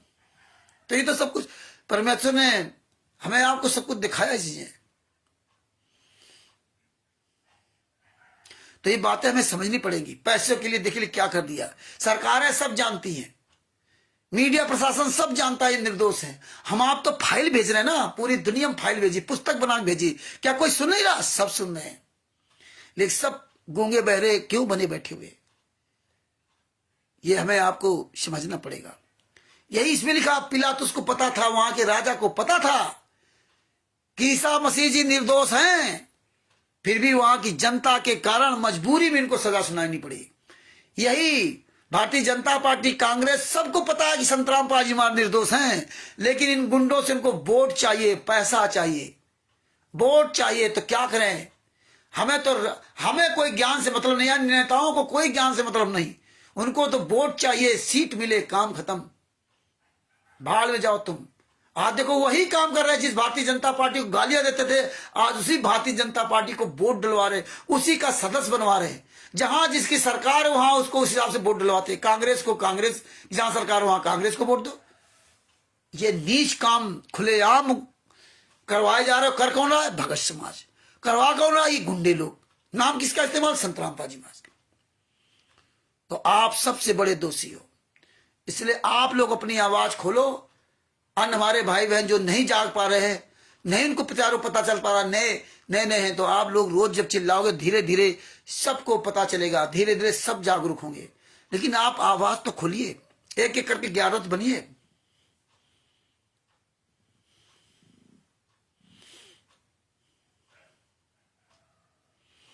भगत भाइयों, यही हमारे आपके दबाव में सजा सुना दी। नहीं तो संत रामपाल जी महाराज आज हमारे जेल से बाहर होते। अगर आप हिसार तारीखों पे हजारों लोग जो जा करके हीनियस क्राइम नहीं लगवा तो भी संतराम पाजी महाराज जेल से बाहर होते। जिस तरह 2006 से 2008 तक जेल में रहे थे, उन्होंने कोई जमानत नहीं कराई थी, कोई वकील ने संतराम पाजी महाराज के लिए नहीं किया, और पर्सनल वार्ड में कोर्ट ने जमानत दी थी, कोर्ट ने मेहरबानी की थी, रोहतक कोर्ट ने। और यही हिसार कोर्ट में था, जज कहता था भैया सबूत दो सबूत दो, संतराम पाजी महाराज अकेले ही सब नहीं कर सकते, लेकिन इन्होंने कोई सबूत नहीं किया। मजबूरी में उसको ये फैसला सुनाना पड़ा था, क्योंकि सबूत नहीं था संतराम पाजी महाराज ने हत्या की या संतराम पाजी महाराज आदेश दिया, इसलिए मजबूरी में उनको फैसला सुनाना पड़ा, क्योंकि उनके परिवार वाले कह रहे हैं बस इस बात पर। बात बाकी कोर्ट बिना सबूत के किसी को सजा नहीं सुना सकती, और संतराम पाजी महाराज के द्वारा आदेश देना, मारने का आदेश देना, ना लिखित में ना बोल करके सुनाया गया। तो भैया सजा क्यों दी जज ने? उसकी मजबूरी थी कि उनका बेटा गवाही दे रहा, उनकी बेटी, उनकी बहन गवाही दे रही है, उनका भांजा गवाही दे रहा है, उनके सारे नाते रिश्तेदार गवाही दे रहे हैं, उनके सारे मिलने जुलने वाले संतराम पाजी महाराज को दोषी, इसलिए उनको मजबूरी में उनको सजा सुनानी पड़ी। और नहीं तो बाद बाकी कोर्ट में चाहे 1 करोड़ चाहे 1 अरब लोग आकर के ना और कहे कि नहीं संतराम पाजी महाराज दोषी, तो कोर्ट वो बात को कभी स्वीकार नहीं कर सकता था, क्योंकि कोर्ट सबूतों से चलता है। इसीलिए कोर्ट ने कहा था कि संतराम पाजी महाराज को बताया था कि अब मैं इसमें इतनी जगह छोड़ दी है कि आप हाई कोर्ट जाओगे तो बाइज्जत बरी हो जाओगे, क्योंकि कोर्ट जानता था कि वकील सब ये इन गुंडों के हैं। अरे भैया वो जज जो है ऐसा नहीं है कि कोई घसियार आदमी बैठा है, अच्छे पढ़े लिखे लोग, ब्रिलियंट लोग जज होते हैं। जज को बड़ा दुख था, तकलीफ थी ये फैसला सुनाते हुए, मजबूरी में फैसला सुनाया था। ये हरामजादे जितने 12 वकील थे तारीखों पे जाते ही नहीं थे, तारीख पे तारीख बढ़ा लेते थे, आपकी तारीख दूसरी तारीख में जज इनको हड़काता था, इस सर लचा करके सुन करके चले आते थे, फिर दूसरी तारीख पे 1-2 तारीख छोड़ दिया, ऐसे ये लिंगर ऑन करते रहे, मतलब ये बढ़ाते रहे। तब मजबूरी में 16-17 अक्टूबर 2018 को ये उसको सजा सुनानी पड़ी थी। लेकिन संतराम पाजी महाराज के द्वारा हत्या करने का आदेश लिखित में अब बोल करके नहीं था, तो सजा इनको कभी नहीं हो सकती थी। यह बात आपको अच्छी तरह से इस पॉइंट को ध्यान में रख लेना चाहिए। यह पॉइंट अपने दिमाग में भर लीजिए कि जब संतराम पाजी महाराज के द्वारा हत्या करने को कोई एविडेंस ही नहीं है, तो फिर जज ने सजा क्यों सुनाई? सबसे बड़ी बात आप ये देखिए, वही बात इसमें यहां कहा कि पिलातुस उस समय राजतंत्र, राज प्रजातंत्र है। पिलातुस जो राजा था वो जानता था ईसा मसीह निर्दोष हैं, लेकिन उनको क्या, वो भीड़ की वजह से उनको ये फैसला सुनाना पड़ा। जब जानता था संतराम पाजी महाराज निर्दोष हैं, लेकिन भीड़ 28 लोगों की भीड़ एक व्यक्ति को, उनके घर परिवार के लोग ही उनको बता रहे इनके कहने मार डाला, इनके कहने मार डाला, तो मजबूरी में उनको सामना ये फैसला सुनाना पड़ा। बात बाकी संतराम पाजी महाराज निर्दोष है, इस फैसले में भी निर्दोष है। और सुप्रीम हाई कोर्ट में कहा था, जब लोअर कोर्ट में सजा नहीं हो सकती तो हाई कोर्ट में क्या होना था, और अब तो अपने आप जेल से बाहर आ जाते। तो ये बातें आपको पॉइंट टू पॉइंट समझनी पड़ेंगी, पॉइंट टू पॉइंट आपको बोलना पड़ेगा, तब जाके ये बात बनेगी। पहले आप काबिल बनिए, तब दूसरे को आप बताएं। आपकी बात सुनने वाले बहुत लोग हैं इस दुनिया में। आप ये मत सोचना कि आपकी बात सुनने वाले लोग नहीं। आपको लगता है कि आपके समर्थक आपके साथ नहीं है, आपको यूट्यूब पर, फेसबुक पे सब्सक्राइबर आपके बढ़ जाएं, तो आप समझो कि हमें लोग बहुत चाह रहे हैं। वो सब्सक्राइबर तुम्हारे किसी काम के नहीं है। वो सब्सक्राइबर हमें नहीं चाहिए, सब्सक्राइबर नहीं चाहिए। सब्सक्राइबर तो संतराम पाजी महाराज के थे, कितने सब्सक्राइबर कोई काम आया? सब्सक्राइबर तो 600 साल पहले कबीर साहब ने तो शिष्य बनाया था, सब्सक्राइबर नहीं बनाए थे। उनके साथ कोई काम आया? 64 लाख सब्सक्राइबर तो सतलोक में थे, हम लोग लाखों करोड़ों वो। लेकिन जब बात आई तो एक कोई काम आया? तो ये सब्सक्राइबर नहीं, ये वहां टिक कर दिया, हेलो हाय है, सब्सक्राइब कर लिया। ये पैसे के लिए आपके सब्सक्राइबर बढ़ सकते हैं। आज ये पूरी दुनिया पैसों के लिए भीड़ लगी हुई है सब्सक्राइबर बढ़ाने के लिए।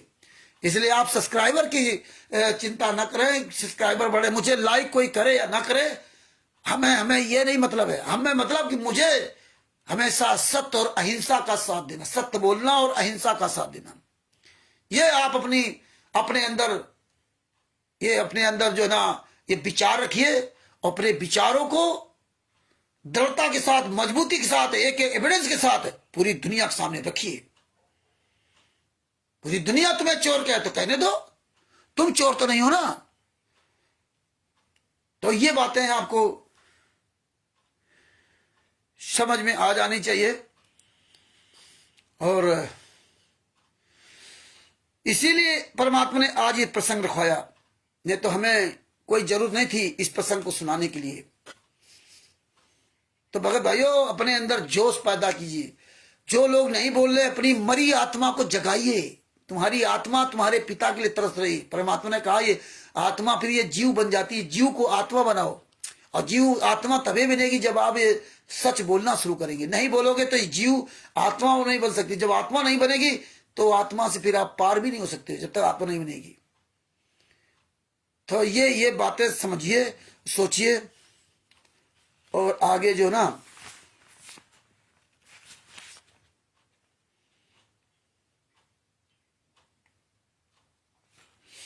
अब आपको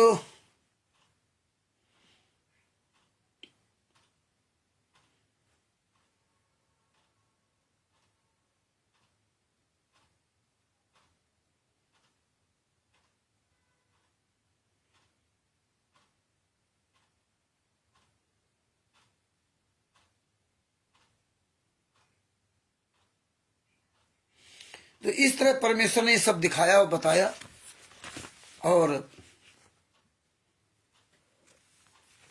आपको एक प्रकरण सुनाएंगे और, लेकिन उसमें भी टाइम ज्यादा लग जाएगा। तो भगत भाइयों, अपनी जो है ना 371 372 में सुनाते आत्मज्ञान, 371 से 372 तक, पेज नंबर 371 से 372 तक देखते हैं परमेश्वर ने क्या हमें शिक्षा दी है।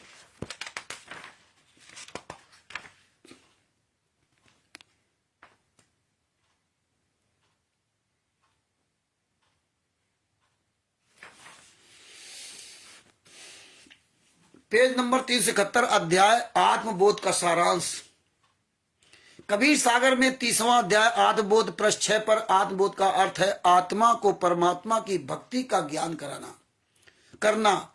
आत्मबोध आत्मज्ञान कहलाता है। आत्मबोध का अर्थ है कि आत्मा क्या है, यानी आत्मा की जानकारी, आत्मा को उसका अस्तित्व बताना, यानी जीव को उसकी स्थिति, सामर्थ्य, कर्म अकर्म का ज्ञान कराना। ऋषि जन कहते हैं कि आत्मज्ञान हो जाने से जीव मुक्त हो जाता है। ये गलत है, ये गलत है। क्योंकि यदि किसी रोगी को, अब यहां ध्यान से सुनना, परमेश्वर ने कितनी अच्छी बातें लिखी संत रामपाल जी महाराज ने। और आपको ज्ञान हो गया तो उस ज्ञान से कोई लाभ नहीं होगा। आप चारों वेदों के ज्ञाता बन गए, वहां का तत्व परमात्मा ने दिखा दिया है, और आपको सब शास्त्रों का ज्ञान दिखा दिया, आपको आत्मज्ञान हो गया। अब आगे क्या कह रहे हैं, ये बहुत ध्यान से सुनना। परमात्मा ने बहुत अच्छी बातें लिखी संत रामपाल जी महाराज ने, हमें आपको बड़ी इजीली से समझाने के लिए बहुत मेहनत किया, बहुत बड़ा कठिन ये त्याग किया है हमारे आपके लिए, और आज वही आज सजा भोग रहे हैं। क्या लिखा, आत्मज्ञान हो जाने से जीव मुक्त हो जाता है। ये गलत है। क्योंकि यदि किसी रोगी को किसी ने ज्ञान करा दिया कि आपको अमुक रोग है, ये रोग है, किसी रोगी को किसी ने, वैद्य ने, डॉक्टर ने ज्ञान करा दिया कि आपको ये रोग है, संत रामपाल जी महाराज ने ज्ञान करा दिया कि शास्त्रों का ये प्रमाण है, आप ऐसे चलो,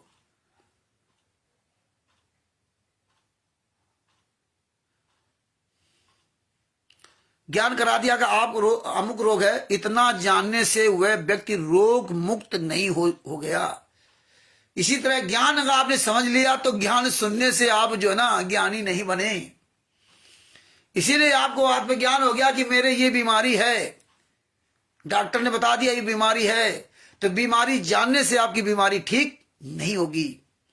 कितना मतलब सरल उदाहरण परमात्मा ने पेश किया। और इन्होंने तो कबीर सागर सल्लाह पेज नंबर 598 में हनुमान जी पूछ के तुलना गधे के लिंग से लिख दिया। मतलब इतना बढ़िया उदाहरण इन्होंने ढूंढ के लिखा।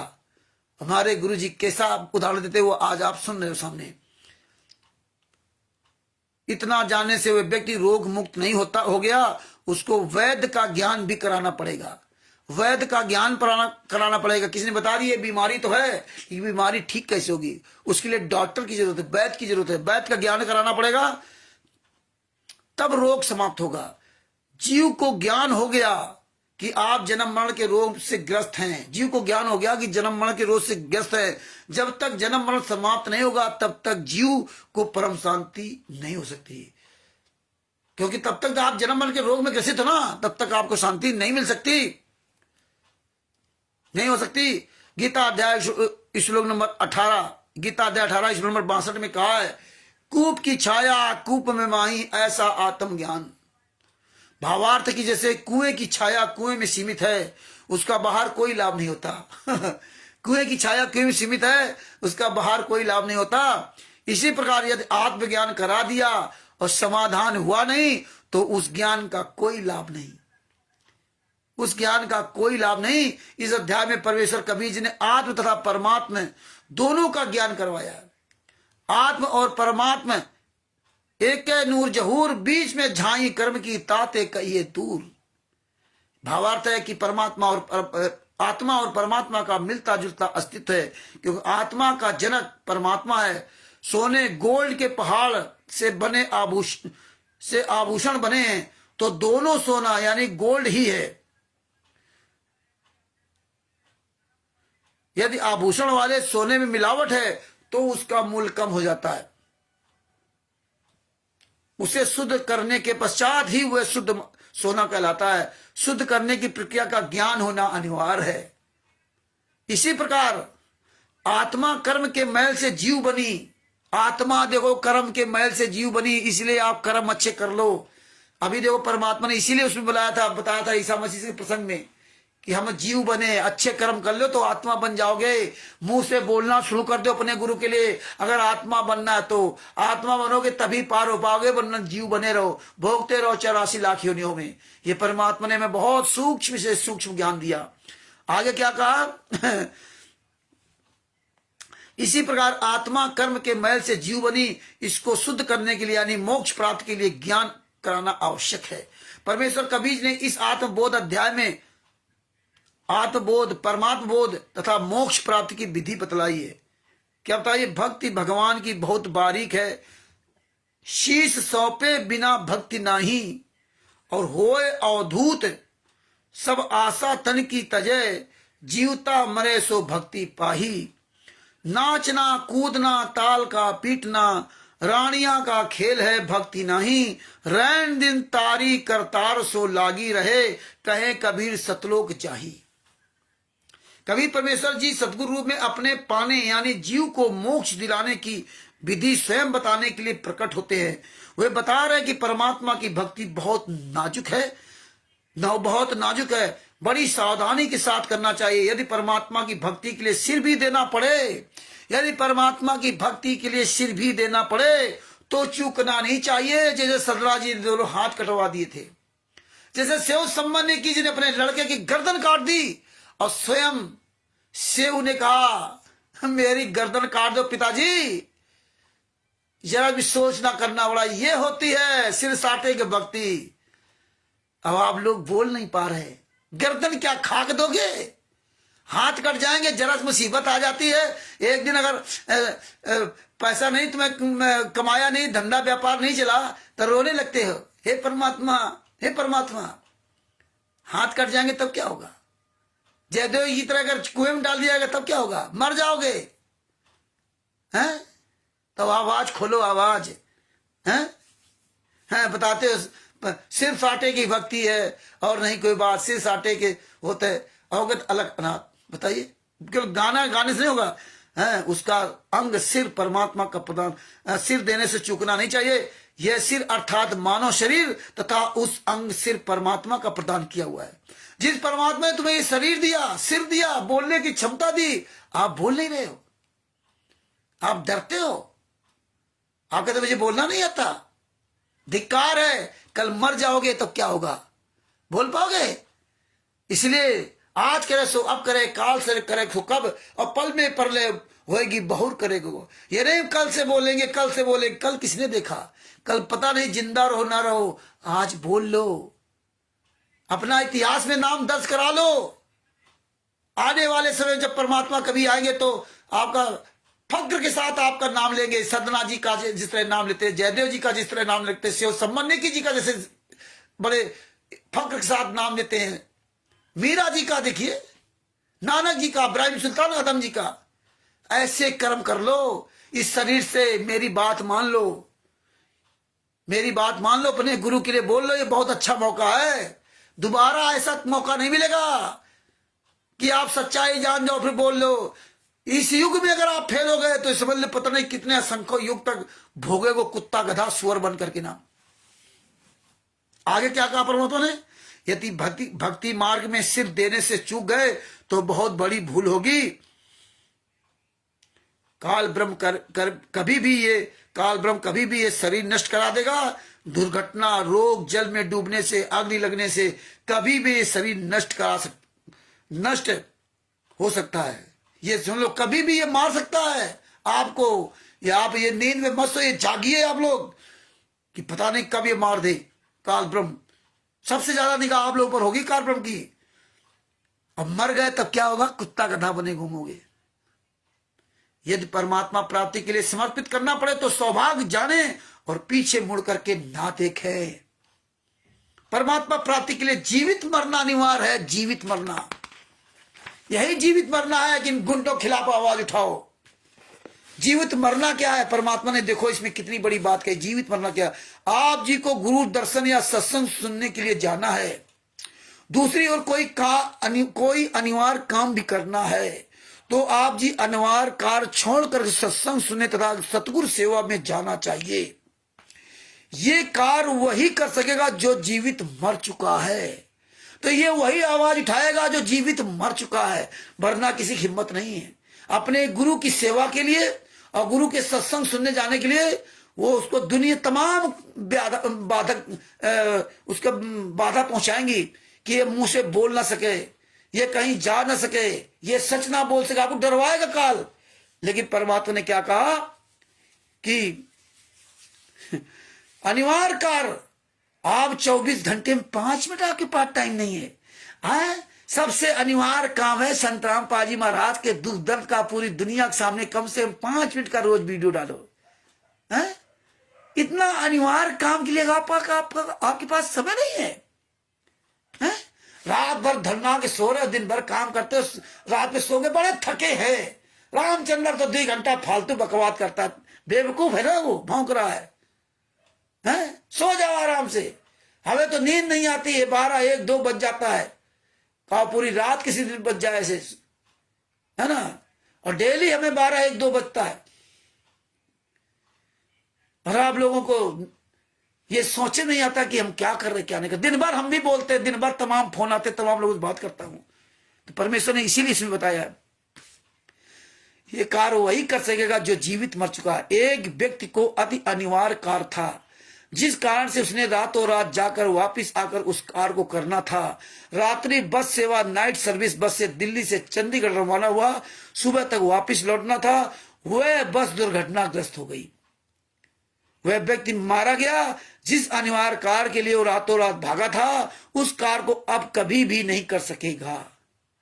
तो आप समझ लीजिए, कल हो सकता है आप अपनी मेडिकल डॉक्टरी न कर पाओ, कल आप खेती किसानी न कर पाओ, कल आप कहीं नौकरी ना ड्यूटी पर जा रहे हो वहां ना जा पाओ, कल आप गाड़ी चलाने जा रहे हो तो गाड़ी ना चला पाओ, कल आप खेती किसानी करने जा रहे हो किसानी ना कर पाओ, कल आप खाना खाओगे तो पता लगा खाना अटक गया आपके गले में, आप मर गए। पानी पिया वो अटक गया गले में, आप मर गए। सांस आपकी रुक गई, आप मर गए। तमाम तरीके से काल ब्रह्म आपको मारेगा। क्या कर लोगे? इसलिए समय रहते आज यही से बोलना शुरू कर दो, आज यही से बोलना शुरू कर दो। परमात्मा तुम्हारे दिल में बैठा देख रहा है, परमात्मा बैठा है, गुरु भी बैठा है, ब्रह्मा विष्णु महेश दुर्गा गणेश काल भी बैठा है इसके अंदर। काल भी तुम्हारी एक गद्दारी का वो लेखा रखता है कि तू अपने गुरु का नहीं हुआ तो दूसरे कैसे हो सकता।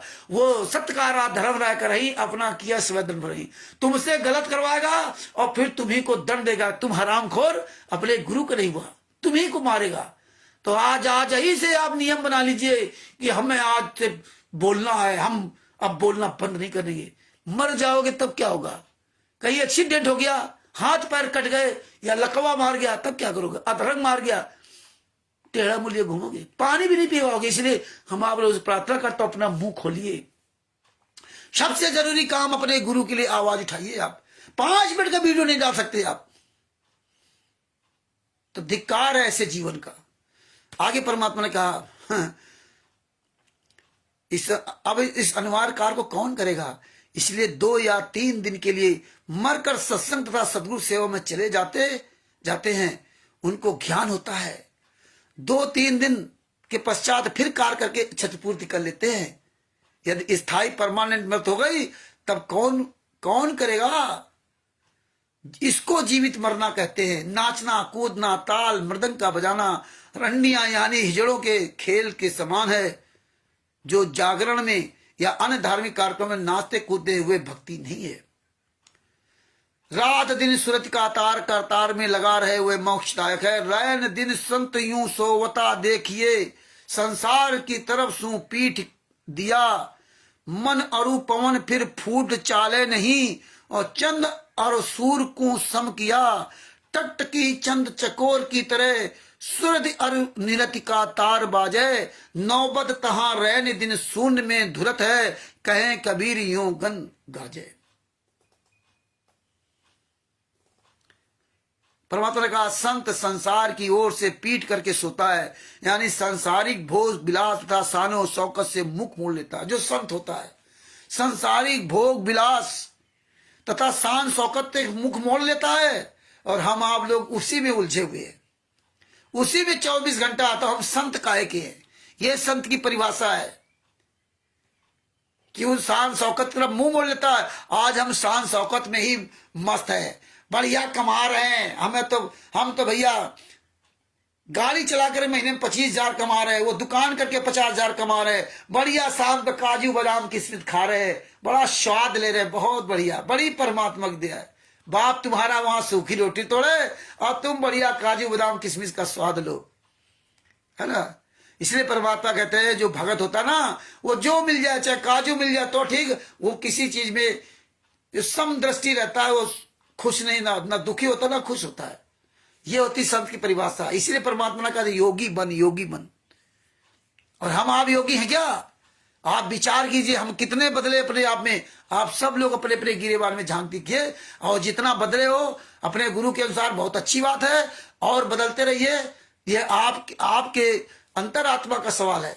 हम कहें या कोई कहे कि आप गलत हो, सही हो, तो उससे आप कभी भी मतलब विचलित ना होइए। हमारे कहने से क्या होता है? आप अपनी अंतरात्मा से अच्छे बनिए, आपका पिता परमेश्वर आपको देख रहा है। आगे क्या कहा? मन पवन सुरति नृत्य को परमात्मा के भजन में लगाए रहता है, वह तो आकाश में परमात्मा के बाजों की धुन को सुनता रहता है। परमात्मा के भजन में ऐसे ध्यान लगाता जैसे चकोर पक्षी एक पल भी चांद से अपनी नजर नहीं हटाता। ये भजन में बता रहे हैं और ये भी दे रहे हैं, चकोर पक्षी चांद की तरफ से। इसीलिए अगर आप सच्चे अच्छे शिष्य हो तो अपना जो दृष्टि है, जेल में बैठे जेल में सजा काट रहे, जेल में बैठे नहीं, जेल में सजा काट रहे संत रामपाल जी महाराज के चरणों में दृष्टि लगाइए, उनकी वो सूरत को निखारिए, वो सूरत को निखारिए चकोर पक्षी की तरह।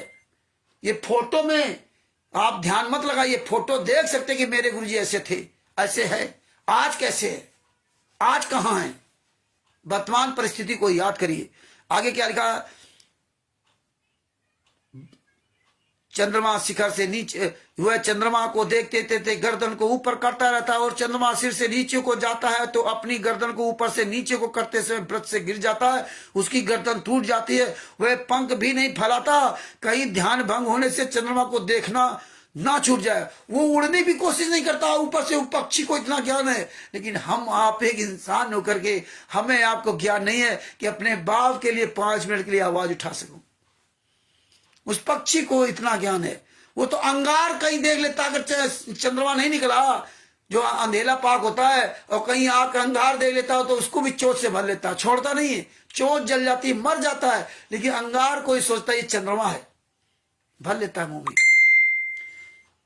चंद्रमा से नजर नहीं हटाता। संत इसी प्रकार परमात्मा के भजन में टकटकी लगाकर सुरत निरत मंत्र था पवन से स्मरण में मग्न रहता है। नाम स्मरण यानी मंत्र के जाप को करते समय मन सुरत निरत पवन श्वास श्वास के नाम पर लगाया सकता। तो इसलिए भाइयों, ये परमात्मा ने हमें बहुत सुंदर मार्मिक ज्ञान दिया है ना। तो भगत जी आज जो है परमात्मा ने इसलिए आत्मज्ञान के बारे में परमात्मा ने चर्चा करवाई, ईसा मसीह जी के बारे में। अब 10 बज गया है, इसलिए परमात्मा दया करेंगे। कल फिर परमात्मा बहुत एक अच्छे मार्मिक प्रसंग को रखवाएंगे और परमात्मा यही प्रसंग चलवाएंगे। कुछ दिन तक आप कभी सागर में भी हर बात समझ जाओ, कुछ आपके दिमाग में पड़ जाए पल्ले और आप अपने गुरु के लिए आवाज उठाने लगो। हमें तो सबसे बड़ी यही खुशी होगी और खुशी है जो हमारे भाई बहन आवाज उठा रहे हैं। लेकिन हम फिर भी थोड़ा टाइट होकर कभी बोलते हैं कि हमारे भाई बहन लूज ना हो और आप आगे बढ़े। हमें क्या मिलना उससे? हम तो आपसे कुछ मांगते नहीं। आप जो करोगे अपने लिए करोगे, आप जो भी करोगे अपने लिए करोगे। तो यही भगत जी आप सोच लो कि हम भी दूसरे को ऐसे बताएं, हमारे भाई बहन सब जागे, वो बेचारे अपने कर्मों से फुर्सत बचे। वो नए नए इस रहस्य को, राष्ट्रीय समाज सेवा से गुंडे के रहस्य को हर आदमी नहीं समझ सकता। ये तो परमेश्वर की दया है जो इतने साल से मुझदास को लगा रखा। तब परमात्मा ने हर चीज को सबूत दिया और सबूत के साथ बोलने का तौर तरीका सिखाया। नहीं, सबूत तो आपको दे दिए जाए, आप उसको ढंग से बोल ही नहीं सकते, आप बता ही नहीं सकते, फिर आपकी बात कौन रखेगा? हमें तो लोग कहते थे ये तो बोलने की तमीज नहीं है। हमें तो लोग कहते थे ये तो गाली देता है, और हम देते भी थे। कुत्ता, गधा, सुअर, कमीना, जूता चलाया, सब कुछ किया। लेकिन परमेश्वर की दया यह है कि हम विदाउट एविडेंस के कोई बात नहीं करते। ये सबसे बड़ी बात है। एक दिन वो सबको समझ में आएगी। एक दिन वो जूता देखिए, ये जो गुंडे लोग किस तरह मुझे माँ बहन गालियां देते थे, आप लोगों को गालियां सुनाई भी है, किस तरह से ये लोग भक्तों को मारते थे, किस तरह से ये बेइज्जती करते थे। और तब इनको बड़ा अच्छा लगता था। और जब हमने जूता अभियान चालू कर दिया तो आज सभी बड़े भगत बन गए हैं। रामचंद्र को तो गाली दे रहा है, रामचंद्र को तो बोलने तमीज नहीं है। वो भूल गए जब 5 मिला एक बच्चे को कमरे के अंदर बंद करके मारा था। वो भूल गए जब परमात्मा के आगे पीछे गुंडे लेके चलते थे। वो भूल गए जो हर जगह तुम पूरे फौज फाटा लेकर के मारते थे, गालियां देते थे। हमको कितनी गालियां दी लोगों ने, हम तो बड़े प्यार से बोलते थे उस समय। तब मुझे बदलना पड़ा। छठे साठे समाचरे, मूर्ख के साथ मूर्खता का ही व्यवहार करना चाहिए। इसीलिए परमात्मा ने कहा था पागल कुत्ता अगर तुम्हारे पास दौड़ आ रहा हो तो तुम्हें वही व्यवहार करना चाहिए। पागल कुत्ते के साथ क्या व्यवहार करते हो, वही व्यवहार तुम्हें ऐसे गुंडों के साथ करना चाहिए। परमात्मा ने कहा जो दूसरे को भ्रमित करे, जो दूसरे का जीवन नष्ट करे, उसको तो जूतों से मारना चाहिए, जूतों से। हमारे 5 महिला, हमारे सभी परिवार के साथी, 5 महिला 1 बच्चा। वो महिला 5 महिला में आप अपने अंदर दिल में कभी विचार किया करोगे, मेरी पत्नी भी हो सकती थी उस 5 महिला में, मेरी बेटी भी हो सकती थी उस 5 महिला में, मेरी बहन भी उस 5 महिला में हो सकती थी, मेरी माँ भी उस 5 महिला में हो सकती थी, और वो बेटा जो 1.5 साल का बेटा, वो मेरा बेटा हो सकता था। ये जब आप दर्द महसूस करोगे ना, तुम्हारे सामने तुम्हारे बेटे कोई हत्या कर दे, कैसा लगेगा? तड़पा के मारा रात में लाठियों से पीट करके ना। आप इसको कहानी सुन करके, कथा सुन करके, इस कान से सुनो, इस कान से मत निकाल दो। ये दर्द महसूस किया करो। आप इंसान हो, इंसान। अपने दुख दर्द महसूस करो, बने गुरु का, उनका अपने ऊपर देख के ना। जिसके जाए पैर बेवाई, वही जाने पीर पराई। जिस दिन आप लोग रात दिन इसी तरह बोलते रहोगे ना, एक दिन देखना ये पाप का घड़ा ऐसा फूटेगा ना कि हमारे पूरे भारत में, पूरे विश्व में जो इन लोगों ने हमारे माताओं बहनों के साथ नीच काम किए, बहुत लड़कियों को इन्होंने जिंदगी बर्बाद कर दी रबेड़ी के नाम पर। कितने लोगों, महिलाओं को आश्रम के अंदर नंगा करके इन्होंने कमरे के अंदर बंद किया था। कितने लोगों ने नीच काम किए थे। आज वो अपनी इज्जत मर्यादा के चुपचाप बेचारे छुप रह गए। गरीब कमजोर असहाय लोगों के साथ उन्होंने नीच काम किए हमारे आपके सहयोग से। आप ऐसे ही रात दिन बोलते रहोगे ना, एक दिन देख लेना कि यही सारे लोग बाहर निकल कर आएंगे और इनकी बोटी बोटी काटेंगे हरामजादों को। ये देख लेना, इनकी कहीं शकल देखने को नहीं मिलेगी। ये ते कॉरिडोर नामदान संचालक स्ट्रीट कॉरिडोर, इन सब हरामजादों को अब इस बात का भय हो गया कि अब हम बचेंगे नहीं आने वाले समय। इसलिए जितने मुखिया थे सब अंडरग्राउंड हो गए, कोई मुखिया बाहर नहीं आ रहा। ये मत सोचिए, जब आग लगती ना और जब आग विकराल रूप ले लेती ना, तो फिर भगत जी किसी को बुझाए नहीं बुझती है। ये वही आग है कि बुझाए नहीं बुझेगी। ये चारों धर्म गुरुओं के लोगों को जिस तरह ये नीचता, जिस तरह ये कुकर्म कर रहे हैं, ये पूरी दुनिया के सामने दिखा रहे। संत रामपाल जी महाराज का चेहरा दिखा रहे, ऐसे नीच है। अब हम आप लोग सच्चाई बताने लगे तो अब देखिए उसका अपोजिट उल्टा आने लगा। जिस दिन ये सब जान जाएंगे सच्चाई ना, इनको जो है, इसीलिए आज इनकी औकात नहीं है कि किसी का सामना कर सके। ये आप देख लीजिए कितना ये डरे हुए कार लोग, बेईमान, ठग, हरामखोर, दोगले की औलाद, केवल व्हाट्सएप फेसबुक पे भौंकने वाले। अब तो साले भौंक ही नहीं रहे। कहां मर गए जाकर क्वालिटर, कहां मर गए नामदान संचालक, कहां मर गए स्टेट क्वालिटर, कहां मर गए। तो ये भगत भाई सोचिए, बहुत बड़ी परमात्मा ने उपलब्धि दी है। इतनी बड़ी टीम को, इतने बड़े गुंडों को जो पूरे वर्ल्ड में इन्होंने कब्जा कर रखा है। आपको सोचना चाहिए कि हम जैसे एक तुच्छ आदमी को साला अमेरिका के नामदान संचालक के मुंह में जूता घुसो, साले जूता घुसोड़ दूंगा मुंह में। वो अमेरिका में बैठा हुआ, कितना उसकी सैलरी होगी भैया। अमेरिका में एक साधारण नौकरी करने वाला, उसकी कम से कम 2-2.5 लाख रुपए तनख्वाह होती है। और ये पता नहीं किस पद पर होगी भैया अमेरिका में। परचून की दुकान करने वाला आदमी, उसकी कम से कम 2 लाख रुपए सैलरी है वहां अमेरिका में। तो इनकी कितनी सैलरी होगी। ये चाहे तो हमें भगत जी बर्बाद कर सकते हैं 1 मिनट के अंदर, क्योंकि रिकॉर्डिंग है, ऑन रिकॉर्ड में बोल रहा हूं, अपने नाम लेके बोलता हूं। और पूरे भारत में, पूरे वर्ल्ड में जहां जहां सबको अपना नाम लेके बोलता हूं। सबसे पहले मैं बताता हूं, मैं रामचंद्र यादव, उत्तर प्रदेश जिला कानपुर से बोल रहा हूं। और मेरा मोबाइल नंबर जाता है, मेरी ऑडियो जाती है, लेकिन नहीं कर सकते क्योंकि चोर की दाढ़ी में तिनका। हम जाने आए, चोर की दाढ़ी में तिनका, तिनका था नहीं, लेकिन जैसा कहा चोर की दाढ़ी में तिनका, वो तुरंत चोर खुजलाने लगा। इसलिए ये हरामजादे अगर कोई कार्रवाई करेंगे तो इसी तरह करेंगे जैसे पंजाब में किया था, मेरी पत्नी के कपड़े फाड़ डाले। और ये नहीं कह सकते कि मेरे नामदान सेंटर संत रामपाल, यही आपको बताना चाहता हूं, ये सच्चाई बताइए कि ये नहीं कह सकते कि संत रामपाल जी महाराज ने मुझे नाम दीक्षा देने का अधिकार दिया। ये अखबार में नहीं निकलवा सकते अपने क्षेत्र में। ये सब हम पहले से एक्सपेरिमेंट कर चुके हैं।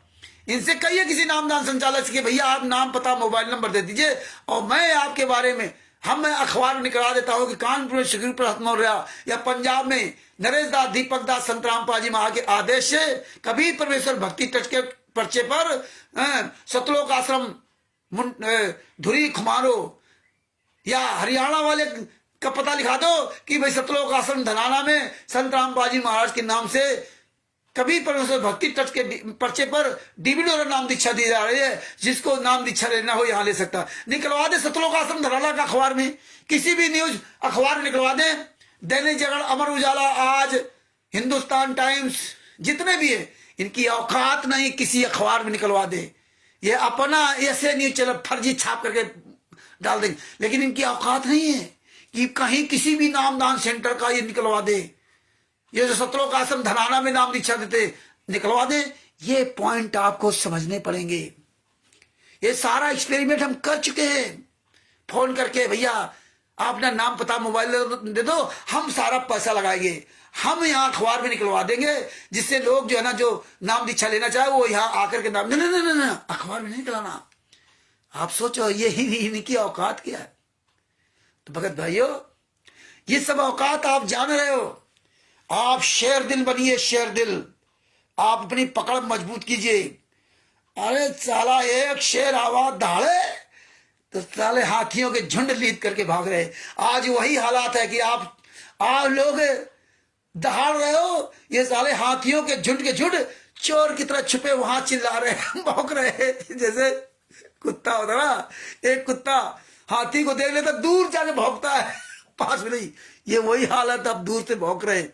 आप समझिए इनकी कितनी क्या औकात है। इसलिए मुझे खुशी होती है, हालांकि मुझे गम है कि हमारा गुरु जेल में यात्रा सह रहा, लेकिन मुझे खुशी है कि धन्य है हमारे सदगुरु संत रामपाल जी महाराज, हम जैसे भैंसों से ऐसा मंत्र बुलवाया, ये गुंडे जितने बड़े थे वो सब पता नहीं कहां गायब हो गए।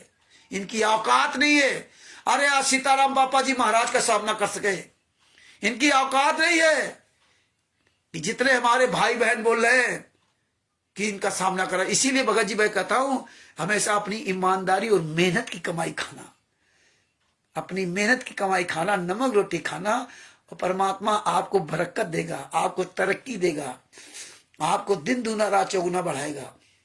और बढ़ाए चाहे ना बढ़ाए, हम तो परमात्मा ने ये कहते हैं ना, साईं इतना दीजिए जामे कुटुंब समाए, और मैं भी भूखा ना रहूं साधु न भूखा जाए। पहले वक्त तो परमात्मा ने कहा ये भी नहीं मांगना चाहिए, ये तो आपको बिना मांगे मिल रहा है। फिर आप ये कभी बोलो ही ना अपने गुरु जी कभी साहब सामने कि साईं उतना दीजिए, अरे उससे ज्यादा आपको मिल रहा है। आज जब बताओ किसको कोई खाने के लिए परेशान है क्या? नहीं, उससे ज्यादा तो बिजली का बिल आता है। उस समय हम रोटी के लिए परेशान थे, लड़कों की फीस देते, अब हमारे बच्चे इंग्लिश मीडियम पढ़ते रहे, अब हम कहते हैं परमात्मा में दो, अरे हमें तो इतना दे दिया कि साला मैं तो 85 पैसे फीस नहीं दे पाता था, और हम 14-15 हजार रुपये महीने बच्चों की फीस देते रहे। वो परमात्मा दुखी नहीं होगा है कि साला तू 85 पैसे काबिल नहीं था अपनी फीस देने के लिए, आज तुझे मैंने इतना काबिल रहा तो फिर भी मांग रहा है यार, फिर भी मांग रहा है, शर्म नहीं आती तुमको? तो भगत भाइयों, ये कभी ना बोला करो कि साईं उतना दीजिए जामे कुटुंब समाए, वो तो तुम्हें उससे ज्यादा पहले दे रहा है और तुम तो उससे बहुत आगे हो। हाँ, तो ये बातें ध्यान रखना चाहिए। और अब आप सब लोग अपनी आवाज बुलंद कीजिए, ये ज्ञान अमृत शरण का 20 पुस्तक का प्रचार कीजिए जम करके ना, और रोज 5 मिनट का वीडियो डालो।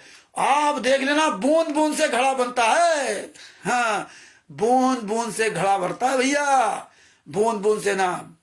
ये सच्चाई पूरी दुनिया के कोने कोने में जा रही है, और यही परमात्मा ने आप सब भाई बहनों पर दया की है। आपके सबके सहयोग से हम भी आगे बढ़ रहे हैं। आप लोग सहयोग ना करते तो हम कहां बढ़ पाते? हमें तो सारे सबूत, सारी चीजें आप सबके द्वारा मिली। वो अलग बात है कि परमेश्वर ने दया कर कलेक्शन करवाया, लेकिन मिला सब हमें आप ही सबके द्वारा। तो परमात्मा की दया से लालचंद दास जी जो राजस्थान से है, उनको सत साहेब बिंदु दास जी जो उत्तर प्रदेश जिला उन्नाव से हैं, उनको सत साहेब सोनू सिंह जी, सत साहेब अब कहाँ से हैं मुझे नहीं पता, नीरू जी पंजाब से है सत साहेब, और ओम प्रकाश जी राजस्थान गंगानगर से है सत साहेब, राजकुमार जी बनारस से है सत साहेब, और जितने भाई बहन सब जुड़े हुए हैं उन सभी को मुझे रामचंद्र दास की ओर से, रामचंद्र यादव की ओर से तहे दिल से सत साहेब। भोली चौकी जो भी भाई बहन जुड़े हुए हैं सबको ये दास सत साहेब करता है। और हम सभी लोग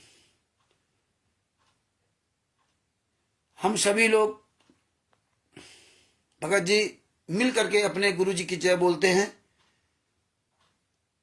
बंदी छोड़ सदगुरु संत रामपाल जी महाराज की जय हो। सभी लोग सत साई चैरिटेबल ट्रस्ट के सदस्य बनिए।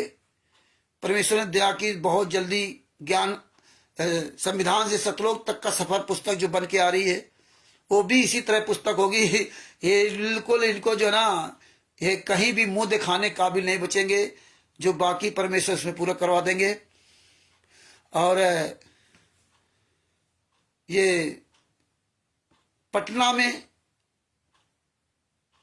मार्च या अप्रैल में परमात्मा जब दया करेंगे तो वहां पे एक आंदोलन की नींव वहां रखी जाएगी।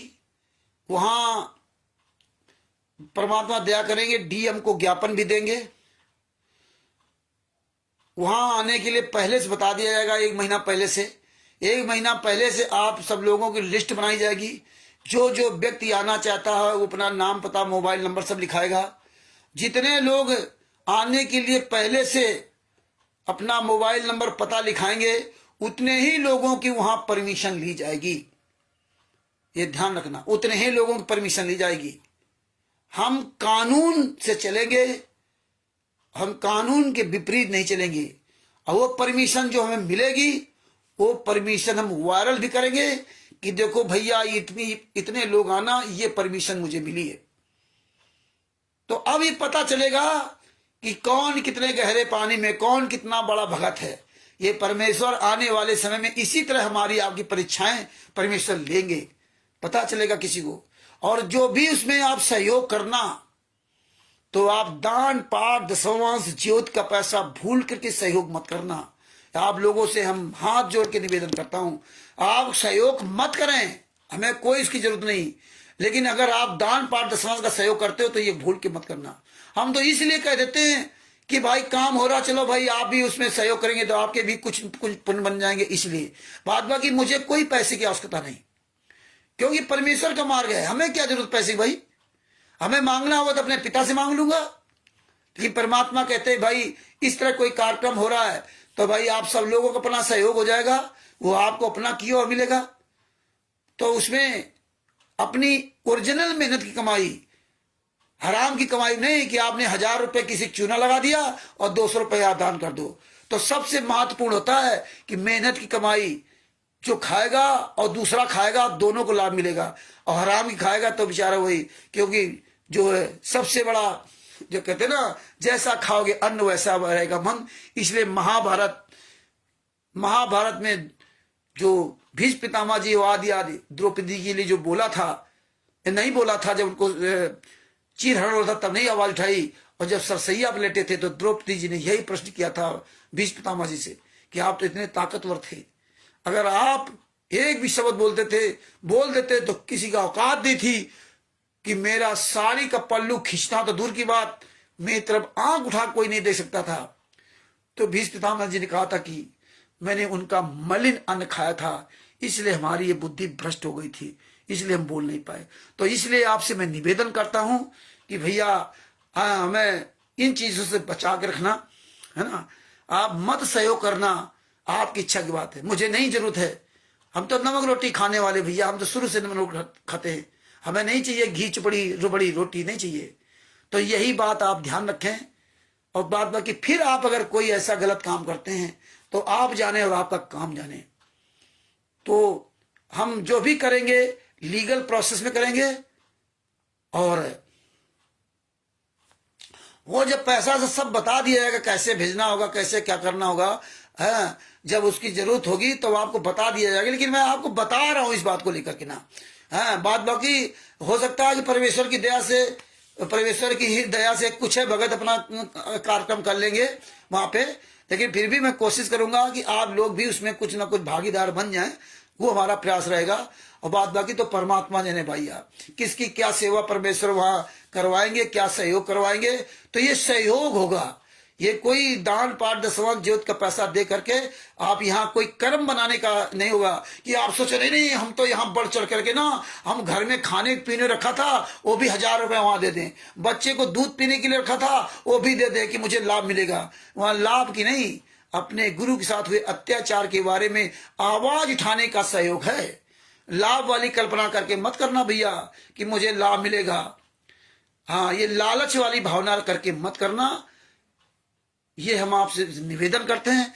बात बाकी जिसकी जैसी सोच भैया वैसा करे, हम किसी की सोच बदल नहीं सकते, हम बात केवल कह सकते हैं बस। तो भगत भाइयों, ये ज्ञान अमृत सदन का 20वां पुस्तक का ऐसे लेकर के खूब अधिक से अधिक प्रचार करो। और ये पुस्तक मंगाने के लिए बिहार के सीनियर एडवोकेट भूषण जी, जिनका मोबाइल नंबर 9931592093 से फोन करके प्राप्त कर सकते हैं, मुझ रामचंद्र दास से प्राप्त कर सकते हैं। मेरा मोबाइल नंबर है 9140626268।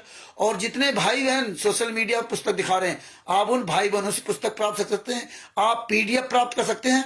हाँ, और PDF तो हाँ आप सब लोगों से कहता हूं कि आए दिन ग्रुपों में वायरल करते रहा करिए आप PDF को। तो अब अपने शब्दों को यही विराम देता हूं। कल फिर परमेश्वर ने दया की तो फिर 8:30 बजे आपके, नहीं ये किराए का पैसा, ये कोई आपका हराम का पैसा को थोड़ा ही है नीरू बहन जी। आपने मकान बनवाया है, आपने किरायादार रखा है, पैसा लगाया है, वो किरायादारी मिल रहा है। ये कोई आपका हराम का पैसा को थोड़ी है, ये आपका बेईमानी का पैसा को थोड़ी है। जो लोग ब्याज का पैसा देते हैं, ब्याज लेते हैं, वो पैसा ना दे इसमें। ब्याज, सूद ब्याज का पैसा न दें। जो 10 के बदले 15-20 कमा रहे हैं, वो पैसा ना दें। 10 से 15 आप कमाइए, जहां जैसी आपकी स्थिति है, जहां आपकी दुकान है, मार्केट में दुकान है, आपके खर्चे उसमें शामिल हैं, वो एक अलग मैटर है। लेकिन आप ये नहीं कि आप 10 रुपए की चीज में आप 20 रुपए बेच रहे, फिर आप उसमें आप सहयोग करें। इस तरह सहयोग ना करें, ये हमारी आपसे प्रार्थना है। बात बाकी आपकी मर्जी है ना। ये किराया थोड़ी कि आप किराए का आप गलत काम कर रहे हो, है ना। हाँ, अरे बैठी हो तो कोई दिक्कत नहीं। ये तो किराया कोई गलत नहीं बहन जी, ये तो किराया, आपने मकान बनवाया, पैसा लगाया, जमीन है आपकी है, और फिर आपने उनको किराए पर रखने दिया। ये कोई आपका गलत पैसा खुथड़ा ही है। आप घर में बैठी, आपके पास नहीं है, तो ये आपको जरूर खुथड़े कि आप वहां भीख मांग के सहयोग करें। ये कभी मत करना, उधार लेकर सहयोग मत करना। नहीं, आपके पास कोई बात नहीं, परमात्मा सब आपके अंतरात्मा को देख रहा है। तुम्हारे अंदर भाव तो होना चाहिए अपने गुरु के लिए। बस भाव का भूखा है भाई, भाव का भूखा है। हजारों लाखों देने को थोड़ी परमात्मा का सत्संग हमारे पास कलेक्शन में मिल जाएगा आसानी से, तो मैं भेजूंगा। परमेश्वर ने कहा एक आदमी 20,000 रुपए दान कर रहा है और एक आदमी 2 रुपए दान कर रहा है, दोनों को फल बराबर मिलेगा। याद रखना, 20,000 वाले को भी, 2 रुपए वाले को भी। याद रहिए, आपके अंदर की भावना की बात होती है ना। ये ना सोचो 20,000 वाला दान कर दिया उसको बहुत पैसा फल मिलेगा, हम 2 रुपए दान करें हमें हमें हमें फल कम मिलेगा। या हम दान ही नहीं कर रहे। शिव संबंधी की जी कौन सा दान करते थे, कौन से ज्योति जलाते थे, क्या करते थे। और जिसको फल वाली बात करो तो इब्राहिम सुल्तान अदम जी ने घर परिवार रुपया पैसा सब त्याग दिया था। नरसिंह जी ने सब कुछ त्याग दिया था। जिस लाभ की हम कामना कर रहे हैं उसको तो सब ने छोड़ दिया था। तो यहां ये नहीं है कि आपके पास पैसा तभी। शिव संबंधी के पास तो खाने को नहीं था, भूखे मरते थे। आज हम अभी आकर ज्योति चला रहे हैं, हम नितनेम कर रहे हैं। भैया आप बाद में बात करना। बड़े बड़े भक्तों को हमने देखा, बड़े ऊंचे भक्तों को। शाम हुई, रामचंद्र जी मैं फोन काटता हूं, पहले हम ज्योति जला ले, जरा नितनेम कर ले, फिर आपसे बात करता हूं। बड़े भाई भगत हो गए, सुबह नितनेम कर ले, फिर बाद में आपसे बात करता हूं। करो भैया, दोपहर रवाड़ी कर लेते, फिर आपसे बात करता हूं। करो भैया। बाप जेल में यात्रा सहरा, नितनेम रवेड़ी संध्या आरती में लगे हैं। तो ये होता है, वो तो परमात्मा भाव का भूखा है। तो ठीक है भगत जी, कल फिर आपसे बात करेंगे। और ऐसे बातें तो कभी खत्म नहीं होंगी। कल फिर परमात्मा किसी अच्छे टॉपिक पर आपसे बात करवाएंगे। और बड़ी दया है कि हमें परमात्मा हर क्षेत्र में योग बना रहे हैं और हमें हर क्षेत्र में जागरूक बनना पड़ेगा। ऑलराउंडर हमारे गुरुजी ने ये सपना देखा था कि हम सारे अपने शिष्यों को ऑलराउंडर बनाएंगे। ऑलराउंडर बनिए, पूरी दुनिया को दिखा दीजिए कि ये है संत रामपाल जी महाराज का ज्ञान। इन गद्दारों पे जूते चलाइए, आम भाई बहनों से प्यार से बात करिए, अपनी प्यार से बात रखिए। कोई आपके गुरु का सम्मान से नाम ले अथवा न ले दूसरा आदमी, आप उससे मत कहिए कि नहीं नहीं नहीं आप हमारे गुरु का मान सम्मान से नाम लो। आपने गुरु के ज्ञान को पूरी दुनिया के सामने प्रदर्शित करके दिखाओ, तो एक दिन वो भी मान सम्मान से नाम लेंगे। मान सम्मान कहने से नहीं मिलता है, आप वो कर्म कीजिए। हमारे गुरु जी इतना बदनाम कर दिया, इतना गालियां उनको दी, इसलिए वो मजबूरी बेचारों कहते हैं। क्या करोगे आप। तो अपने शब्दों को यही विराम देता हूं। कल फिर इसी समय 8:30 बजे उपस्थित होंगे। तब तक के लिए आपसे सत साहिब और पुनः फिर संत रामपाल जी महाराज के की जय हम सब लोग मिल करके बोलते हैं।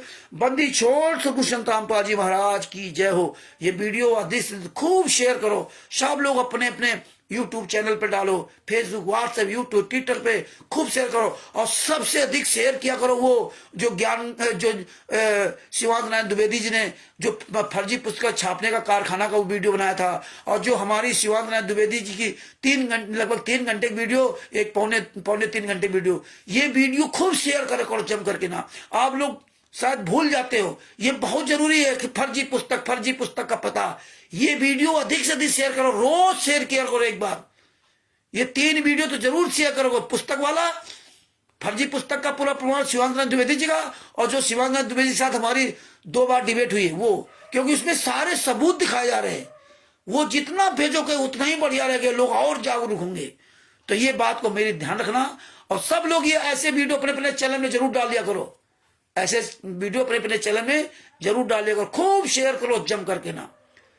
सत साहिब बंदी छोड़, गुरु संत रामपाल जी महाराज की जय हो। सत साहिब।